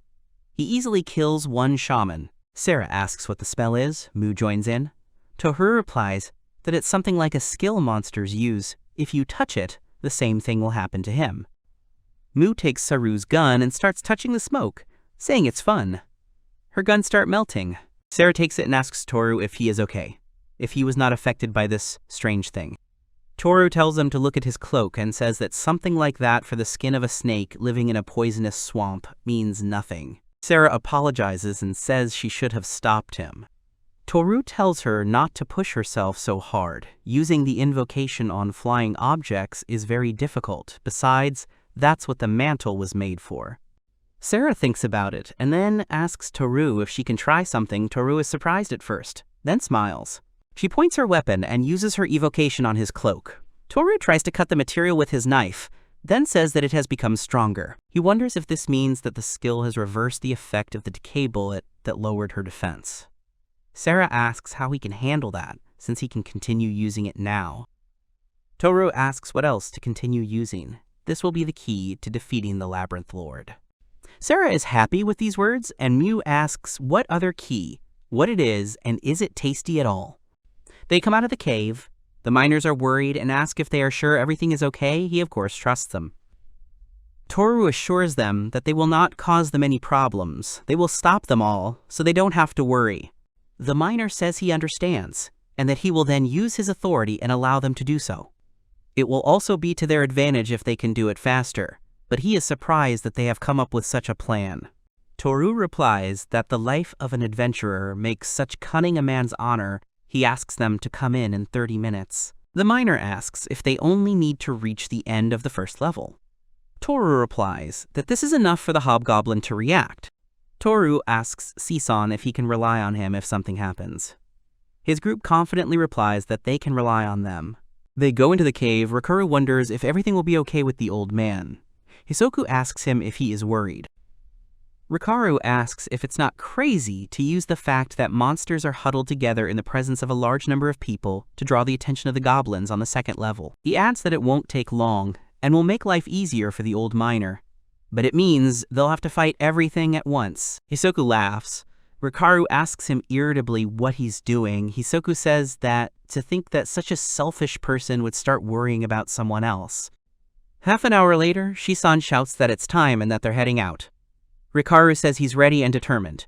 Hisoku tells him he probably won't have to do anything. Alessia tells them to stop talking, because it's making it hard for her to concentrate. After a while, the miners shout that they are also coming in. Inside the cave, Toru says that the first level is now clear. Sarah asks Mu if she can take a look. Mu shows the rocks and tells him to look at how high she was able to stack them. Toru says that's great, but he'd like to know where the other monsters are right now. Mu asks if it can't wait because she's so worried about those rocks right now. Toru sternly says he'd like to know now. Mu obeys and uses her ability. She sees numerous goblins. She immediately says that there are a lot of them there. Toru says that's great, it seems to have worked. She tells Sarah that they have to hold out. Sarah tells him to leave it to her and that she'll have his back. Toru asks Mu where the closest of them are. Mu points in a certain direction. The goblins tense up. Toru easily decapitates them all. In the passage between the first and second levels, Toru and Shisan run into each other. Rikaru says that it looks like they took care of everything and left nothing for them. Hisoku says that he knew he wasn't joking. The miner says that it was actually just the three of them who did it, and that he has been doing this for a long time, but this is the first time he has seen something like this. This went on for more than a week, and by the time the last day arrived, the head of the miners was speechless. In the Goblin Cave, on the last day of conquering, Benieta comes to them with Godan. She says that today is the last day, and that he was able to achieve the goal of conquering this cave, calling him Mr. Ordinary Hero. Toru asks her if they really dropped everything to see them. Betiana says that after all they are rivals, and it is logical to observe the enemy's movements. Godan says that they have done nothing to deserve to be called their rivals, but he admires this way of thinking. The girl asks irritably why he is laughing at her. Sarah greets Betiana, who says she can just call her Betty. She notes that her shirt is surprisingly good quality. She asks her to show her the shop where she bought it next time. Sarah says she will show her, and that the shop is simply wonderful. Sarah even suggests that Betty go there together. Betty leans over and says that Mu looks energetic too, but is as small as ever. Mu punches her, leaving Betty speechless. She asks why this girl is hitting her. Mu replies that if they are rivals, then Mu doesn't want to be friends with her. Godan bends down, pulls out the candy, and says what a wonderful character she has, so she asks to be allowed to give her the candy as a reward. Mu says that Godan is a good guy, and if he wants, he can become her servant.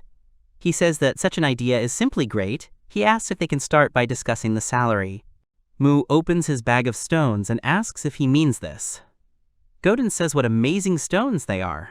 Godan says that however much it pains him, he is a loyal servant to her Lady Betty, and she wonders why she hired someone like that. Toru says that it's time to end this, and that they are heading to the last level. They say goodbye and say that they are leaving. Betty tells him to try hard there. Sisan says he believes they can do it. He asks them not to overdo it. Betty says she believes they won't lose, so they should try. Godan tells her that those are incredibly kind words, but if they conquer the dungeon, it will mean they've lost.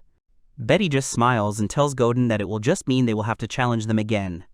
After conquering the first and second levels, which Toru and his squad had become accustomed to, and after restoring the number of skill usages, they headed to the third. They come to a strange, vast place. Toru says that apparently the third level consists of only this room. Mu notices something and points somewhere, saying that there is someone there. It is the leader of the hobgoblins with his huge bone as a weapon. Meanwhile, Uriel is preparing dinner, and when the cats meow, she places a plate of meat for them. She says that this is all they will get, until Toru and the girls return to them. The goblin leader breathes an angry, poisonous breath. Toru tells everyone to get started, and tells Mu separately that he is relying on her. Mu immediately uses both the Thunder Needle and the Electric Spike. He gets this power. It's nice to see that she's been able to use both Thunder Force and Electric Spike without changing her skill tree in the last 15 days. Toru sees Sarah's excitement and tells her that she doesn't need to be so tense. Sarah says that she's just bursting with enthusiasm. Toru prepares to attack and swings his sword. The leader starts to roar. Toru immediately runs towards him. The monster tries to hit him. Toru dodges the blow in a split second and takes away his hand where he was holding his weapon. The monster screams in pain. Toru immediately strikes a second time and only grazes the area of his mouth, causing him to bleed. Toru moves to another spot without hesitation and attacks him, hitting his neck. Toru wonders if he was always this slow. However, after some time, all the monster's wounds heal and the blood stops flowing. In the background, the girls shout at him to try harder. Toru smiles at them. At that moment, the monster immediately approaches him from behind. Toru notices this and manages to dodge the blow. His weapon touches his cloak, and Toru sends an electric current into him. Toru thinks to himself, it worked. Using the hobgoblin's decay bullet effect, casting Sarah's appeal a few times, it was worth it. It only lasts a few minutes, but its durability surpasses even that of dragon skin.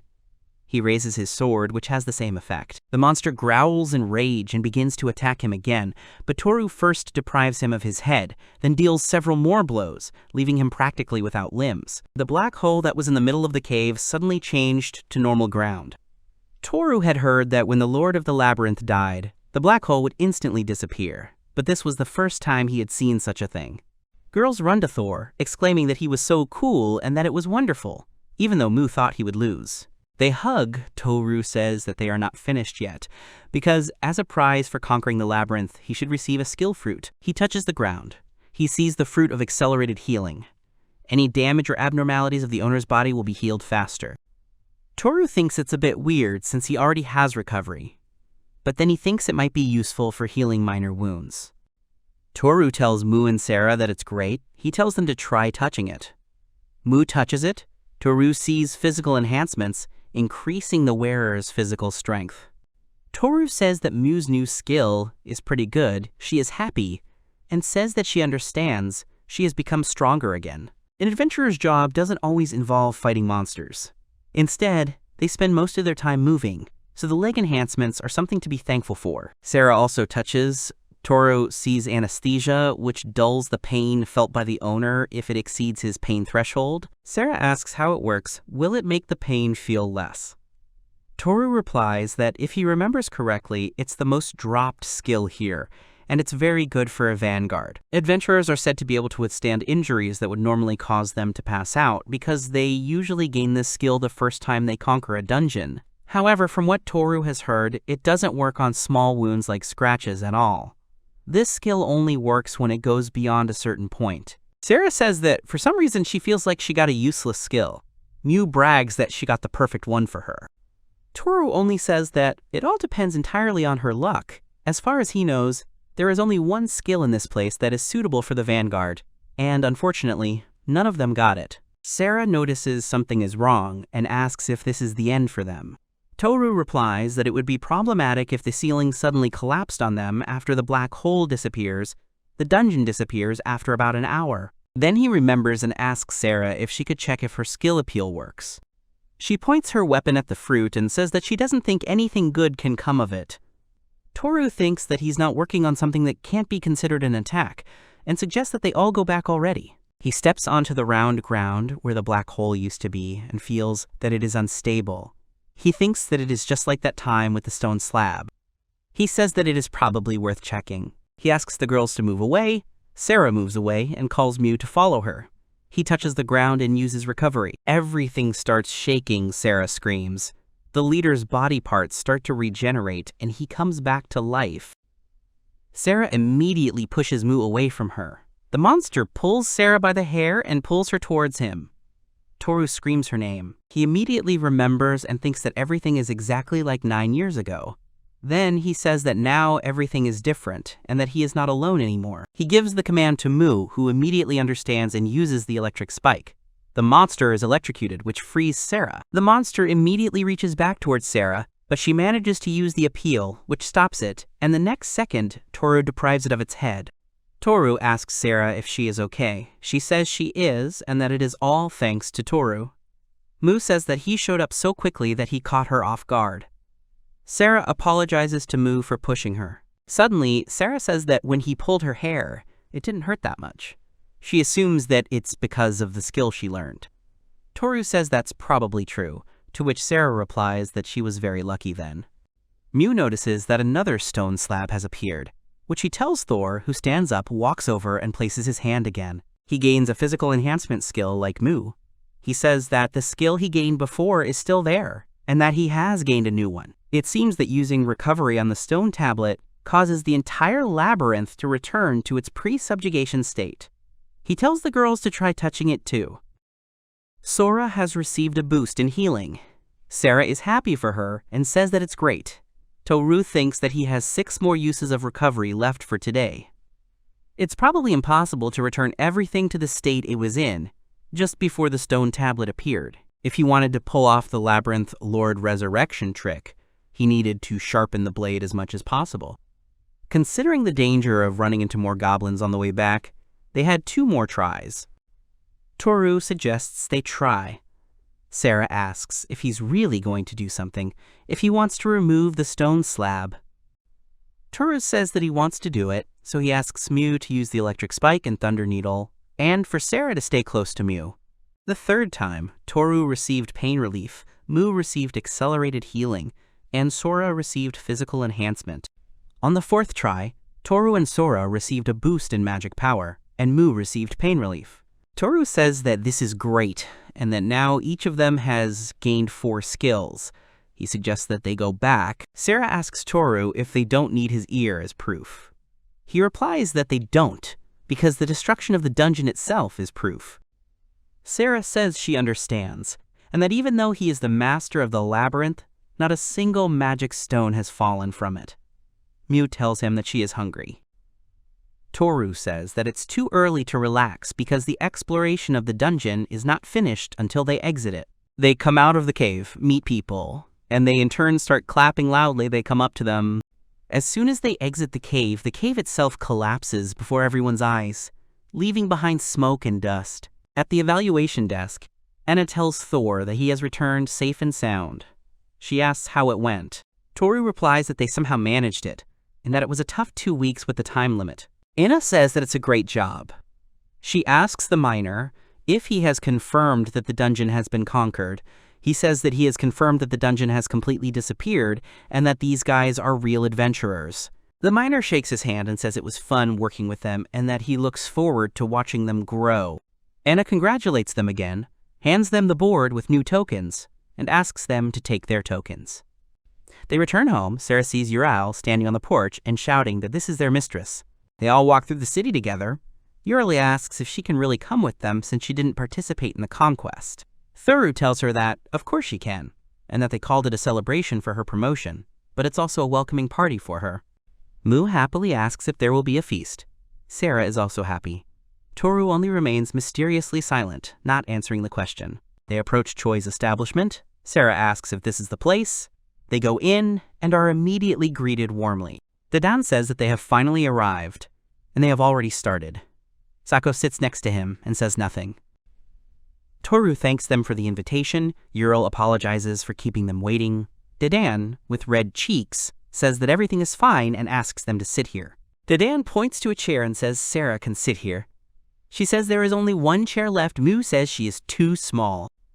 Toru gestures to Mew's lap, but Sarah happily takes her place, sitting on Toru's lap. Toru tells her that it will be uncomfortable for him to eat. Toru calls Mew. Mew tells Sarah that he didn't tell her. Mew ends up sitting on Toru's knee, and a sad Sarah sits on the remaining chair. Dadan says they seem to be doing well. Mew asks him directly who he is. Mew doesn't know him. Toru tells her that he came to them before, asking him to fix the wall. Sarah says that last time his hair was shaggy. Toru says that it's because he used restoration to return his hair to how it was. Dadan laughs loudly at this. They are served dishes. Someone suggests they start eating. Dadan says that today it is on him, so let them take whatever they like. Everyone thanks him. Sako starts to choose something expensive and suggests starting with it, and Dadan says that he didn't say that he could, so let him not take the most expensive drinks and dishes. Sako tells him not to be so petty, calling him a former adventurer. Sako asks Uriel what about her. She says only if a little. Sako says that then another portion for her. Uriel asks Dadan if everything is really okay. He emotionally shouts to bring the barrel right away, and to take the beans, too. Toru orders round potatoes and sausage. Dadan is indignant that he always orders this. Toru asks if they have regular drinks. The waiter says they have orange juice. Then Toru asks for 2 glasses. Toru tells Sarah that she can order whatever she wants. Sarah says that she wants meat then. She points to the dish and asks what it is. The waiter replies that it is the foot of a large caterpillar. Sarah tries it and says it is so soft and delicious. Mew agrees and says that these meatballs are very tasty. She asks Sarah if she wants to try it. Sarah asks what it is. The waiter says it is lizard fat and cartilage, skewered, lightly fried, and then stewed. Sarah tries it and says it's delicious. The waiter thanks them. Mew also agrees with Sarah. Sarah wonders how it can be so delicious. The waiter smiles, holds out the plate, and asks her to try it. She drinks the broth and says with surprise that it is delicious. The waiter asks if she understands that a little stewed meat is broth. Sarah now understands this is the secret. She asks how he made this broth. He says it is a secret recipe, and that he cannot tell, but the basis is cooking. If she ruins the broth, then she will not succeed. Sarah repeats his words and looks at the hot broth. The waiter tells her that if she really wants to be good at something, she needs to know the basics well. Sarah thinks about it. Potatoes and sausage are placed in front of Toru. Mu says it looks delicious and reaches for the dish. Toru tells her to slow down. Toru tells her several times to put it back, otherwise it will burn. She doesn't listen and puts the piece in her mouth anyway. A second later, she starts to burn all over and tears start to flow from her eyes. She starts to scream loudly and cry. Toru tells her that he warned her. Mu runs to Uriel and buries himself in her legs. She calls Thor stupid, and Thor tells her that's why she should listen to him. He places his palm on her head. Although he can use recovery, he shouldn't indulge her every whim. Uriel lifts Mu to her side and says that she is hugging her. Dadan says that it is just nostalgia and that his son was once like that. Sako agrees and says that he is like his daughter, a strong girl who does not listen to anyone. Toru says that Mu has become more selfish lately. Dadan tells him that he should take care of what he has. He doesn't understand. Dadan asks what he thinks he should do. He should make sure he gives her enough love. Dadan says that at times like these, scolding won't do any good. Instead, when the child is upset, he should be there. Toru asks what he should do then.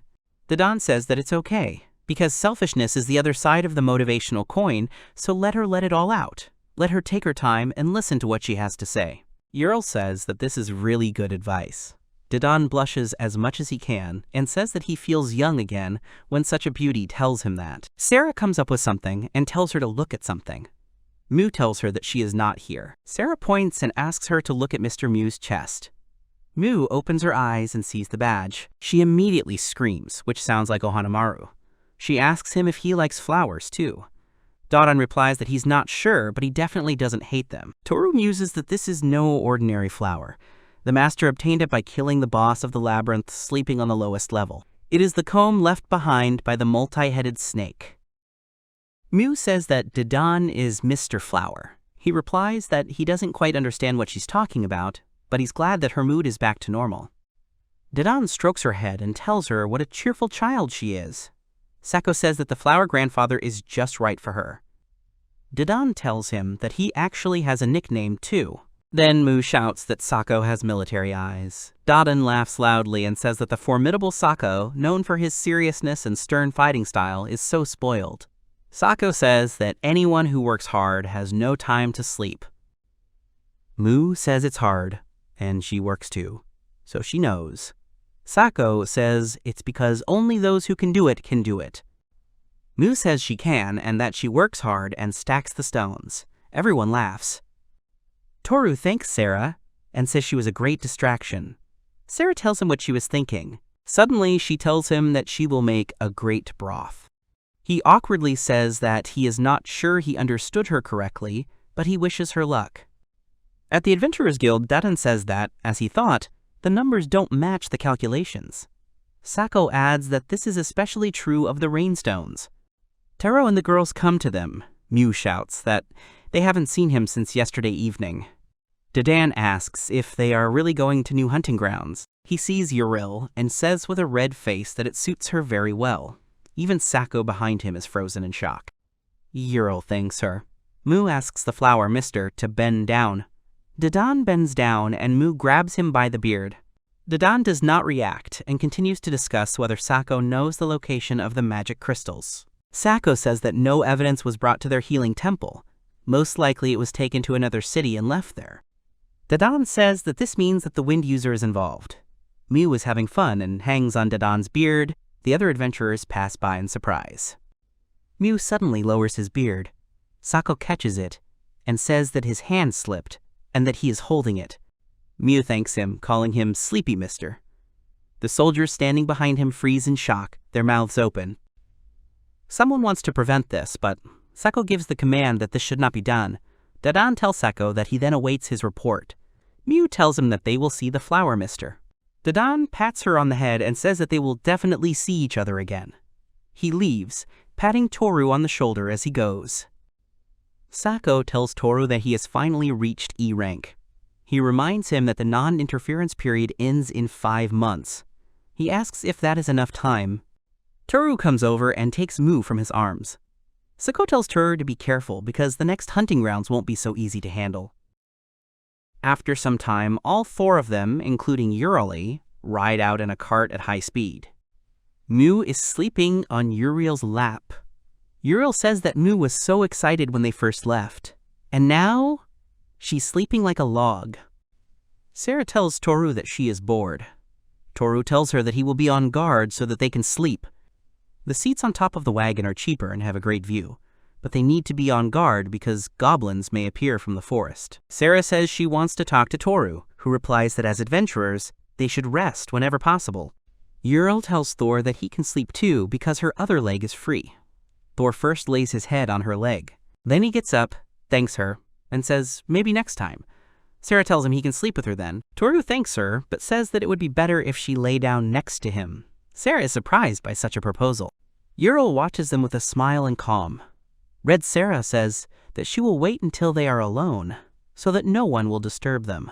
Toru said that if it weren't for the nullification, the subjugation would have been impossible, but Sarah was the only one who watched the entire fight, so she plans to raise her nullification to level 2 during this trip. Sarah repeats again that she will make a wonderful broth. Uriel and Toru look at her lovingly. After some time, they arrive at some house. Toru wakes up Mu and tells her to get up. She immediately asks if it's time for breakfast. They enter a room where people are sitting at tables. Toru goes up to the counter and asks if this is the reception. The worker says it is and assumes that Toru is new. The worker greets them and tells them, "Welcome to the River of Blood Adventurers Guild." The worker introduces himself. His name is Rishi. He is from the Fukasui family, and he is in charge of the instructions here. Toru thanks him. Uriel introduces herself and says she is pleased to meet her. Mu immediately asks her for 3 bowls of meat dango. Sarah introduces herself and tells Mu to calm down, because this is not a store for her. Rishi says he will first tell them how and what works here. The return carriage leaves every day at 3 p.m., so he asks them to be careful not to miss theirs. Especially on weekends it is crowded, so it is better to book tickets in advance. Toru says that while they were walking here, 3 carriages passed by. He asks if they can get on that particular train. Rishi replies that they are carriages for transporting construction materials, and there is usually not enough space for passengers. Rishi says that there are hunting grounds further on, and that the Blood River has risen very high, so 10 adventurers come here. They usually ask each group to hunt in their respective areas, thus avoiding unnecessary confusion. He hoped he had made it clear to them. He goes on to explain that, to be more specific, upstream there are people of the red iron class who are not inferior to the white iron destined for Yuzen. If they cross the large riverbed intended for collection, then downstream they will see the hunting grounds. Toru muses that to get to the other side, they will have to overcome 10 huge hippos that live upstream. He had heard that the hunting grounds were very crowded these days, so there were some restrictions in place. But that was a different story. Toru asks Rishi how they distribute the work here. He explains that it usually depends on the hunters themselves and their enthusiasm. If they show themselves during the day, they end up among the best in the hunt. Toru asks if it's true that there are a lot of disagreements between hunters and adventurers. There are a lot of vague hints about hostile relations between hunters and adventurers. Rishi awkwardly replies that this is not entirely true. He would like to do something about it, but he does not have enough people. He says that if they need weapons or any other equipment, he will provide them with it. He asks them not to be shy and to speak up if they need anything. Rishi says that's all, then asks if they have any questions. Toru says there are no questions and that everything is fine. Rishi hands over the document and asks them to sign. Mu happily asks if she can sign. Toru sternly says no, because it needs his name. Mu immediately becomes sad. Toru remembers Dadan's words about making sure he gives her enough love. After that, Toru pretends to ask if anyone knows how to spell his name. He asks if Mu can write it. She seems to be much better at it. Mu happily says to leave it to her. Uriel and Sarah quietly laugh in the background. Mu proudly shows the paper. Toru says that she really wrote it. Rishi takes the document and says that his name is very familiar to him. He asks if they have met him before. Toru says that he has lived in the ogre forest for a long time, so it is unlikely that they would have known each other. Rishi says that he understands. Rishi tells Lady Uriel that the Bloody River will last for 2 days, so she should try not to be late for her carriage. Uriel replies that they understand, then thanks him for his help. Rishi is left awkwardly with red cheeks. They go out and walk towards the river. Mu points somewhere and shouts, "Are they really lifting something? What is it?"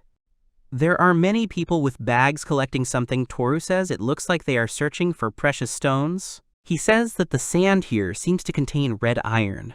Sarah says that the name is appropriate to their rank. Toru says that basically the material that can be obtained from this hunting ground seems to have a color that indicates rank. Uriel says that the river is a very strange and frightening color though. She hasn't been to the north much, so she's a little surprised by it.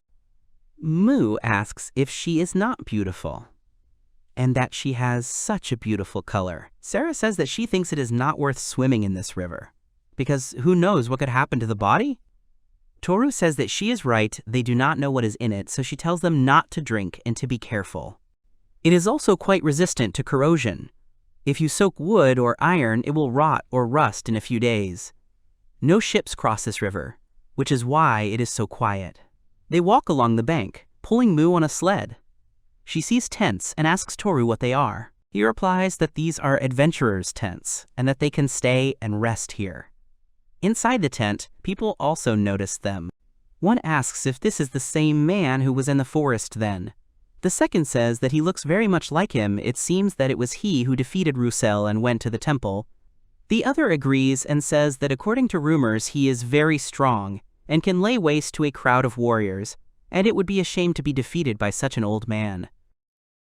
They notice Mu and say she has red clothes. One wonders if they are not adventurers. They can't believe it. Toru and the girls find a free place. Toru asks if they can stay here. Everyone obediently and amicably gathers and gets ready. A man approaches them and asks what they are doing here. Toru replies that they are not doing anything, that they just decided to stop here and hunt.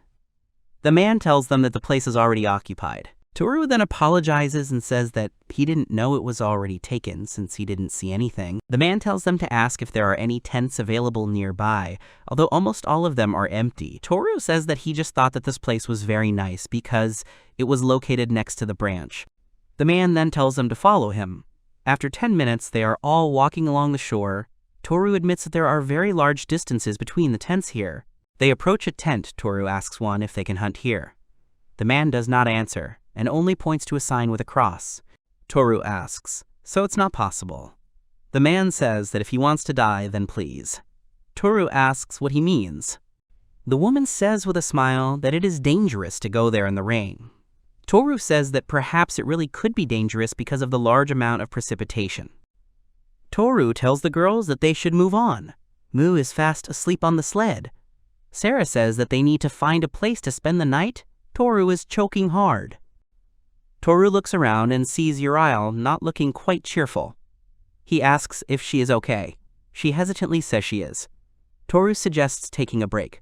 Uriel breathes heavily and thinks that she no longer has the physical strength she had 20 years ago. How she would like to easily overcome difficulties and walk calmly through the thickets, but alas, this will no longer be possible. The plants around absorb energy. This is a plant that has been altered by miasma. It has a habit of absorbing energy from the surrounding organism. It is because of it that there is not a single living soul here, and simple plants do not grow, because living beings are afraid to approach it. The man asks them what happened. Toru says they decided to take a little rest. He asks why all of a sudden. Without waiting for an answer, he starts shouting that he has had enough and that they should get out of here immediately. Mu wakes up and asks what happened. The man repeats that he told them to get out of here. Thor awkwardly tells Uriel that there is nothing to be done and hopes that she is against it, then picks her up, and they continue on. Uriel blushes and apologizes for causing so much trouble. Toru smiles and tells her not to worry about it. Mu asks if he is really going to carry her in his arms. Sarah says that he is, and that she is even a little jealous. Toru ponders Saku's words that the next hunting spot is quite far away. They pass by a tent. Toru says that there is nothing for them to do here, so they will move on. They approach the tent and ask, apologizing in advance, if the tent is free. The man looks at Uriel's body. He says with a grin that it is absolutely empty, and inside the tent the people are also smiling suspiciously. Moving a little further away from the tent, Sarah says that it is great that they finally found a free place. Toru is offered to stop here and unpack. He asks them if they can help him. Mu goes somewhere and says that they will come back soon. Toru tells her just not to go near the river. Uriel thanks Thor for her help. Thor tells her that they need to get some good rest first. Toru gives her a folding chair. She sits down and exhales. Uriel says, asking for forgiveness, that she is completely out of the habit of such hikes, and that she is not as resilient as she used to be. Toru tells her that everything is fine, so let her rest. Sarah asks Toru for details, whether it needs to be put here. Toru says he's going to help with the tent, so he leaves her for a while. Uriel tells him not to worry about her. Mu collects the stones and is surprised by how big they are. Toru and Sarah hold the edges of the material and hammer a nail with a stone. Toru announces that they are done. He slaps Saru's hand and says that they did a great job. Sarah says she couldn't find a table, but she did find these coasters that instantly heat up food and drinks. Uriel brings cups of hot tea on a tray and says that the tea is ready, so let them drink it. Sarah sips the hot tea and exhales, saying that she feels so good. Toru turns and calls Mu, asking her to sit down for a moment. Mu shouts that she is already on her way and continues building high rises out of stones. She takes another stone and hits it on her tower, causing the stones to fly away from her. She's actually enjoying it. Toru wonders in confusion if this is fun. After a while, they get a little closer to the river. Toru tells them to stand still, and he himself will go ahead and see what is there. He tells Mu to stand next to Uriel for now, so that he can check these stones. They obey him. Sarah tells him to be careful, and Uriel tells him that she understands him. Mu shouts to him that she loves him and hands him her electric spike. He steps closer and thinks that he has seen it before, but he cannot remember. He wonders what is on the other side of the river. The stones under his feet begin to move, and black frogs suddenly jump out of the water. One jumps out straight at Thor, who takes a step back. 4 frogs approach him. Uriel wonders if the spirits of the oxen are angry, so she needs to do something. She uses a sleep spell, causing the animals to hibernate. Sarah shouts that this is amazing. Mu shouts that they won't lose. Uriel warns them not to make any noise, or they will be woken up. Toru smiles and says to himself that this is as expected of Uriel. This spell normally only affects one enemy. Because it dissipates quickly and cannot target multiple enemies, it is compensated by a characteristic magic injection so that the effect does not weaken when the spell dissipates. Even if a lot of magical energy is expended, it is not easy to reduce it due to the oversized magical powers. This is a universal spell, so it spreads differently than others and has a more powerful effect. Toru uses his sword to kill monsters. The frog's skin has poisonous spines, so you can't touch them. Because of the mucous membrane and spines, the sword can't pierce the skin. Killing them is very problematic.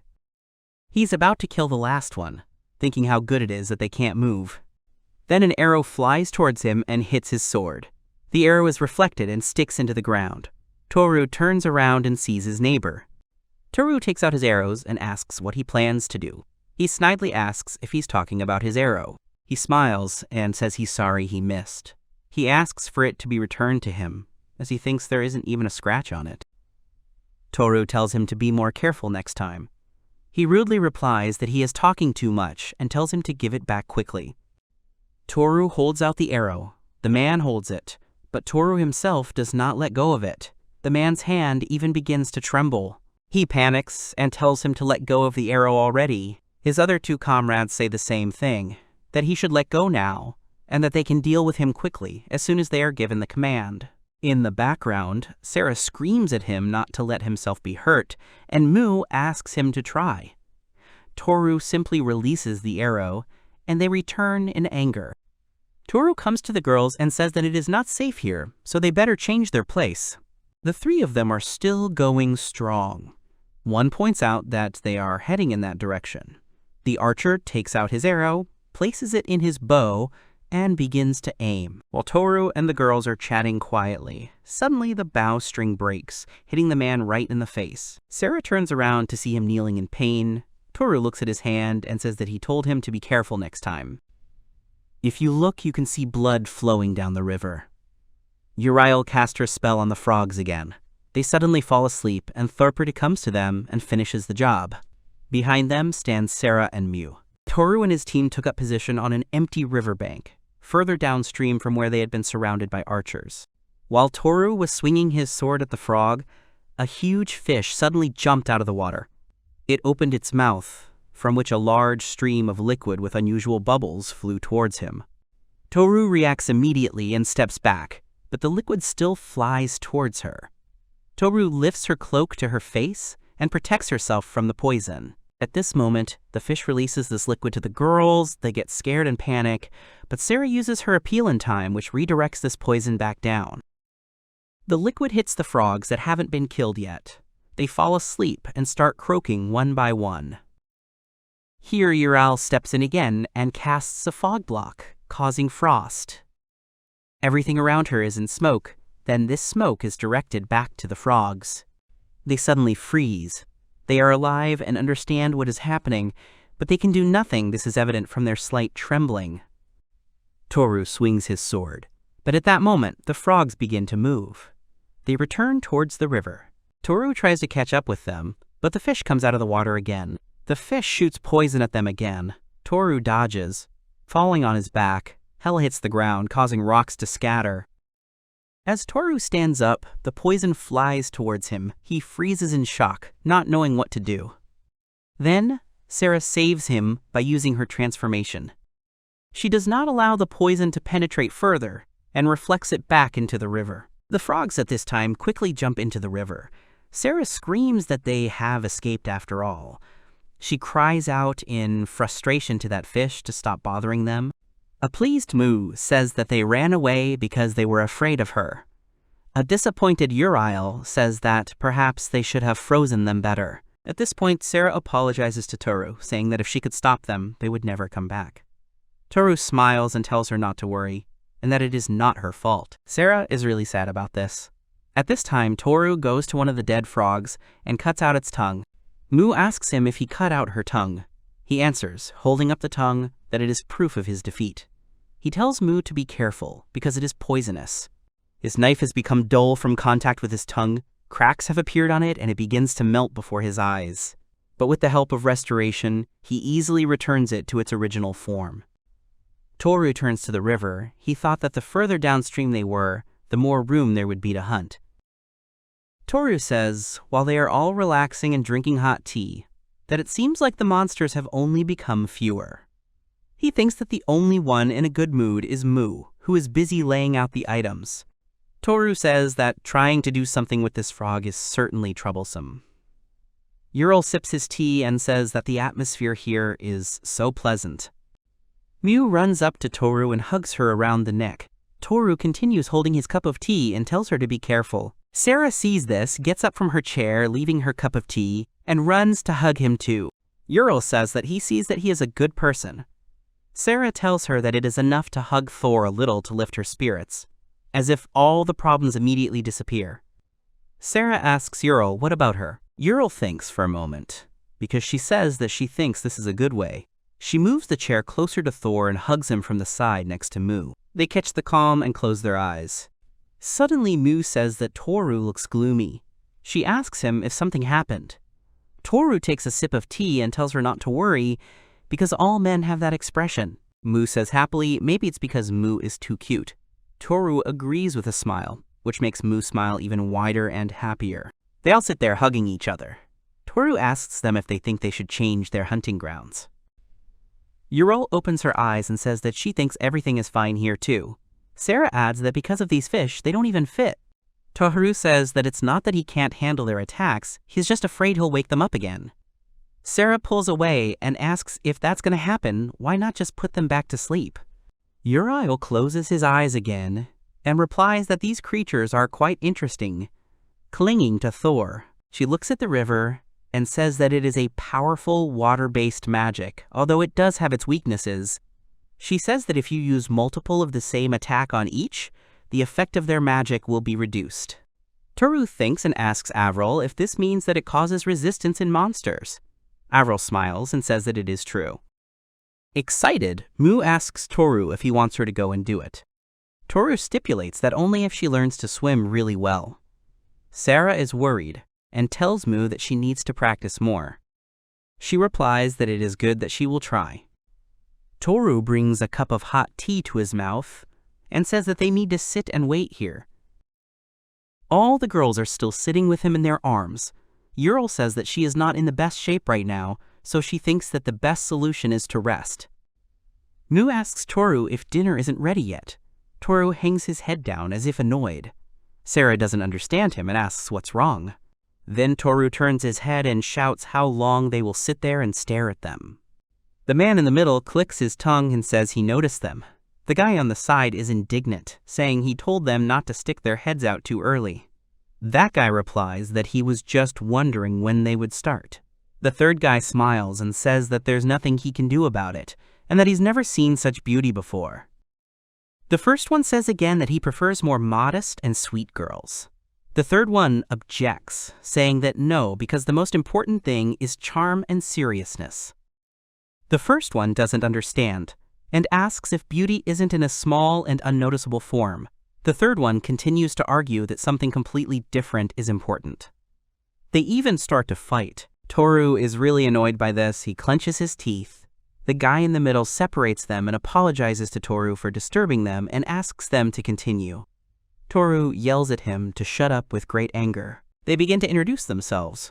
One of the Rorolf is the eldest son, a responsible and reliable person. The middle son, Ninlas, who is 2 years younger than the eldest, always answers for his words. The youngest is Gugtov, and he is 2 years older than the middle one.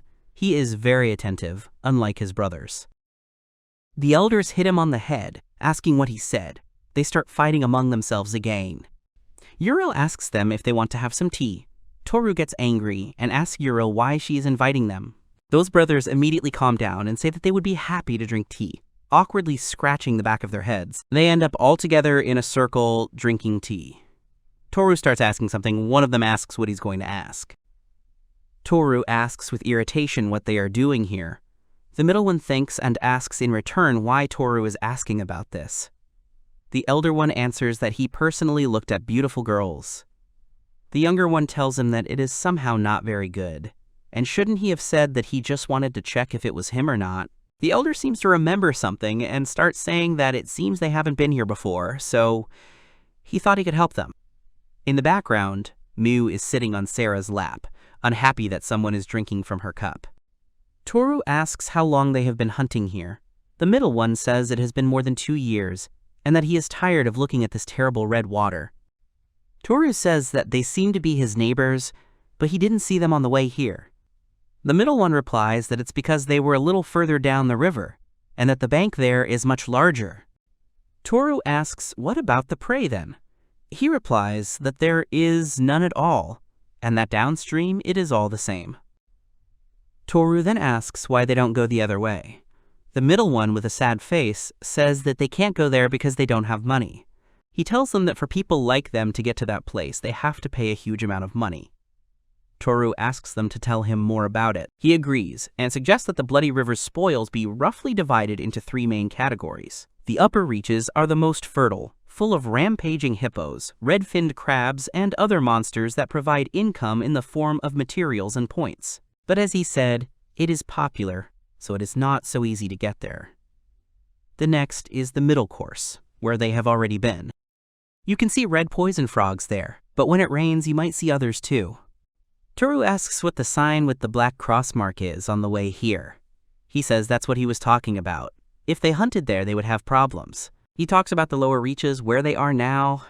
It's too far away, so of course you can catch fish here, but mostly they just get in the way, so it's the worst place to hunt. Toru says that's why there are so few people here.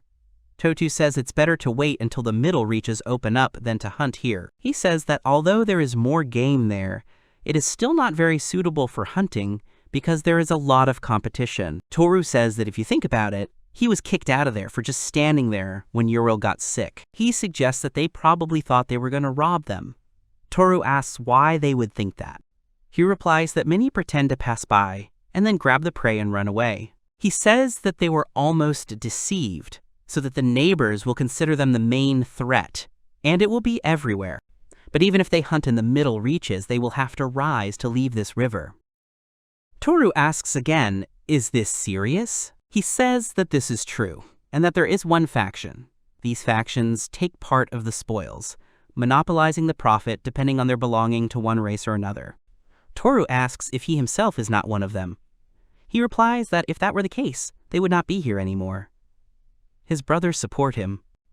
After some thought, Toru asks how they can get to the upper reaches. He takes a sip of hot tea and answers that it would require a lot of money. Toru smiles awkwardly and says that this is not a case where you can learn everything by observation. The middle one says that they can stand up for themselves, but if someone attacks them, they are unlikely to win. The elder adds with disappointment that they can't even use magic. The younger one sadly says that he doesn't like fighting because it ends up bleeding too much. The situation is relieved by Uriel, who asks if they would like another cup of tea. The middle one happily thanks her. He says the tea is very tasty. The younger adds that he is nervous and his throat is dry because there are so many beauties around. Uriel laughs coquettishly, covering his mouth with a small fist, and thanks him. She brings hot tea. Toru asks them if they know the people who are in charge here. He sighs when he talks about it. The Red Thunder, Purple Eye, and Red Tail tribes have excellent hunting grounds.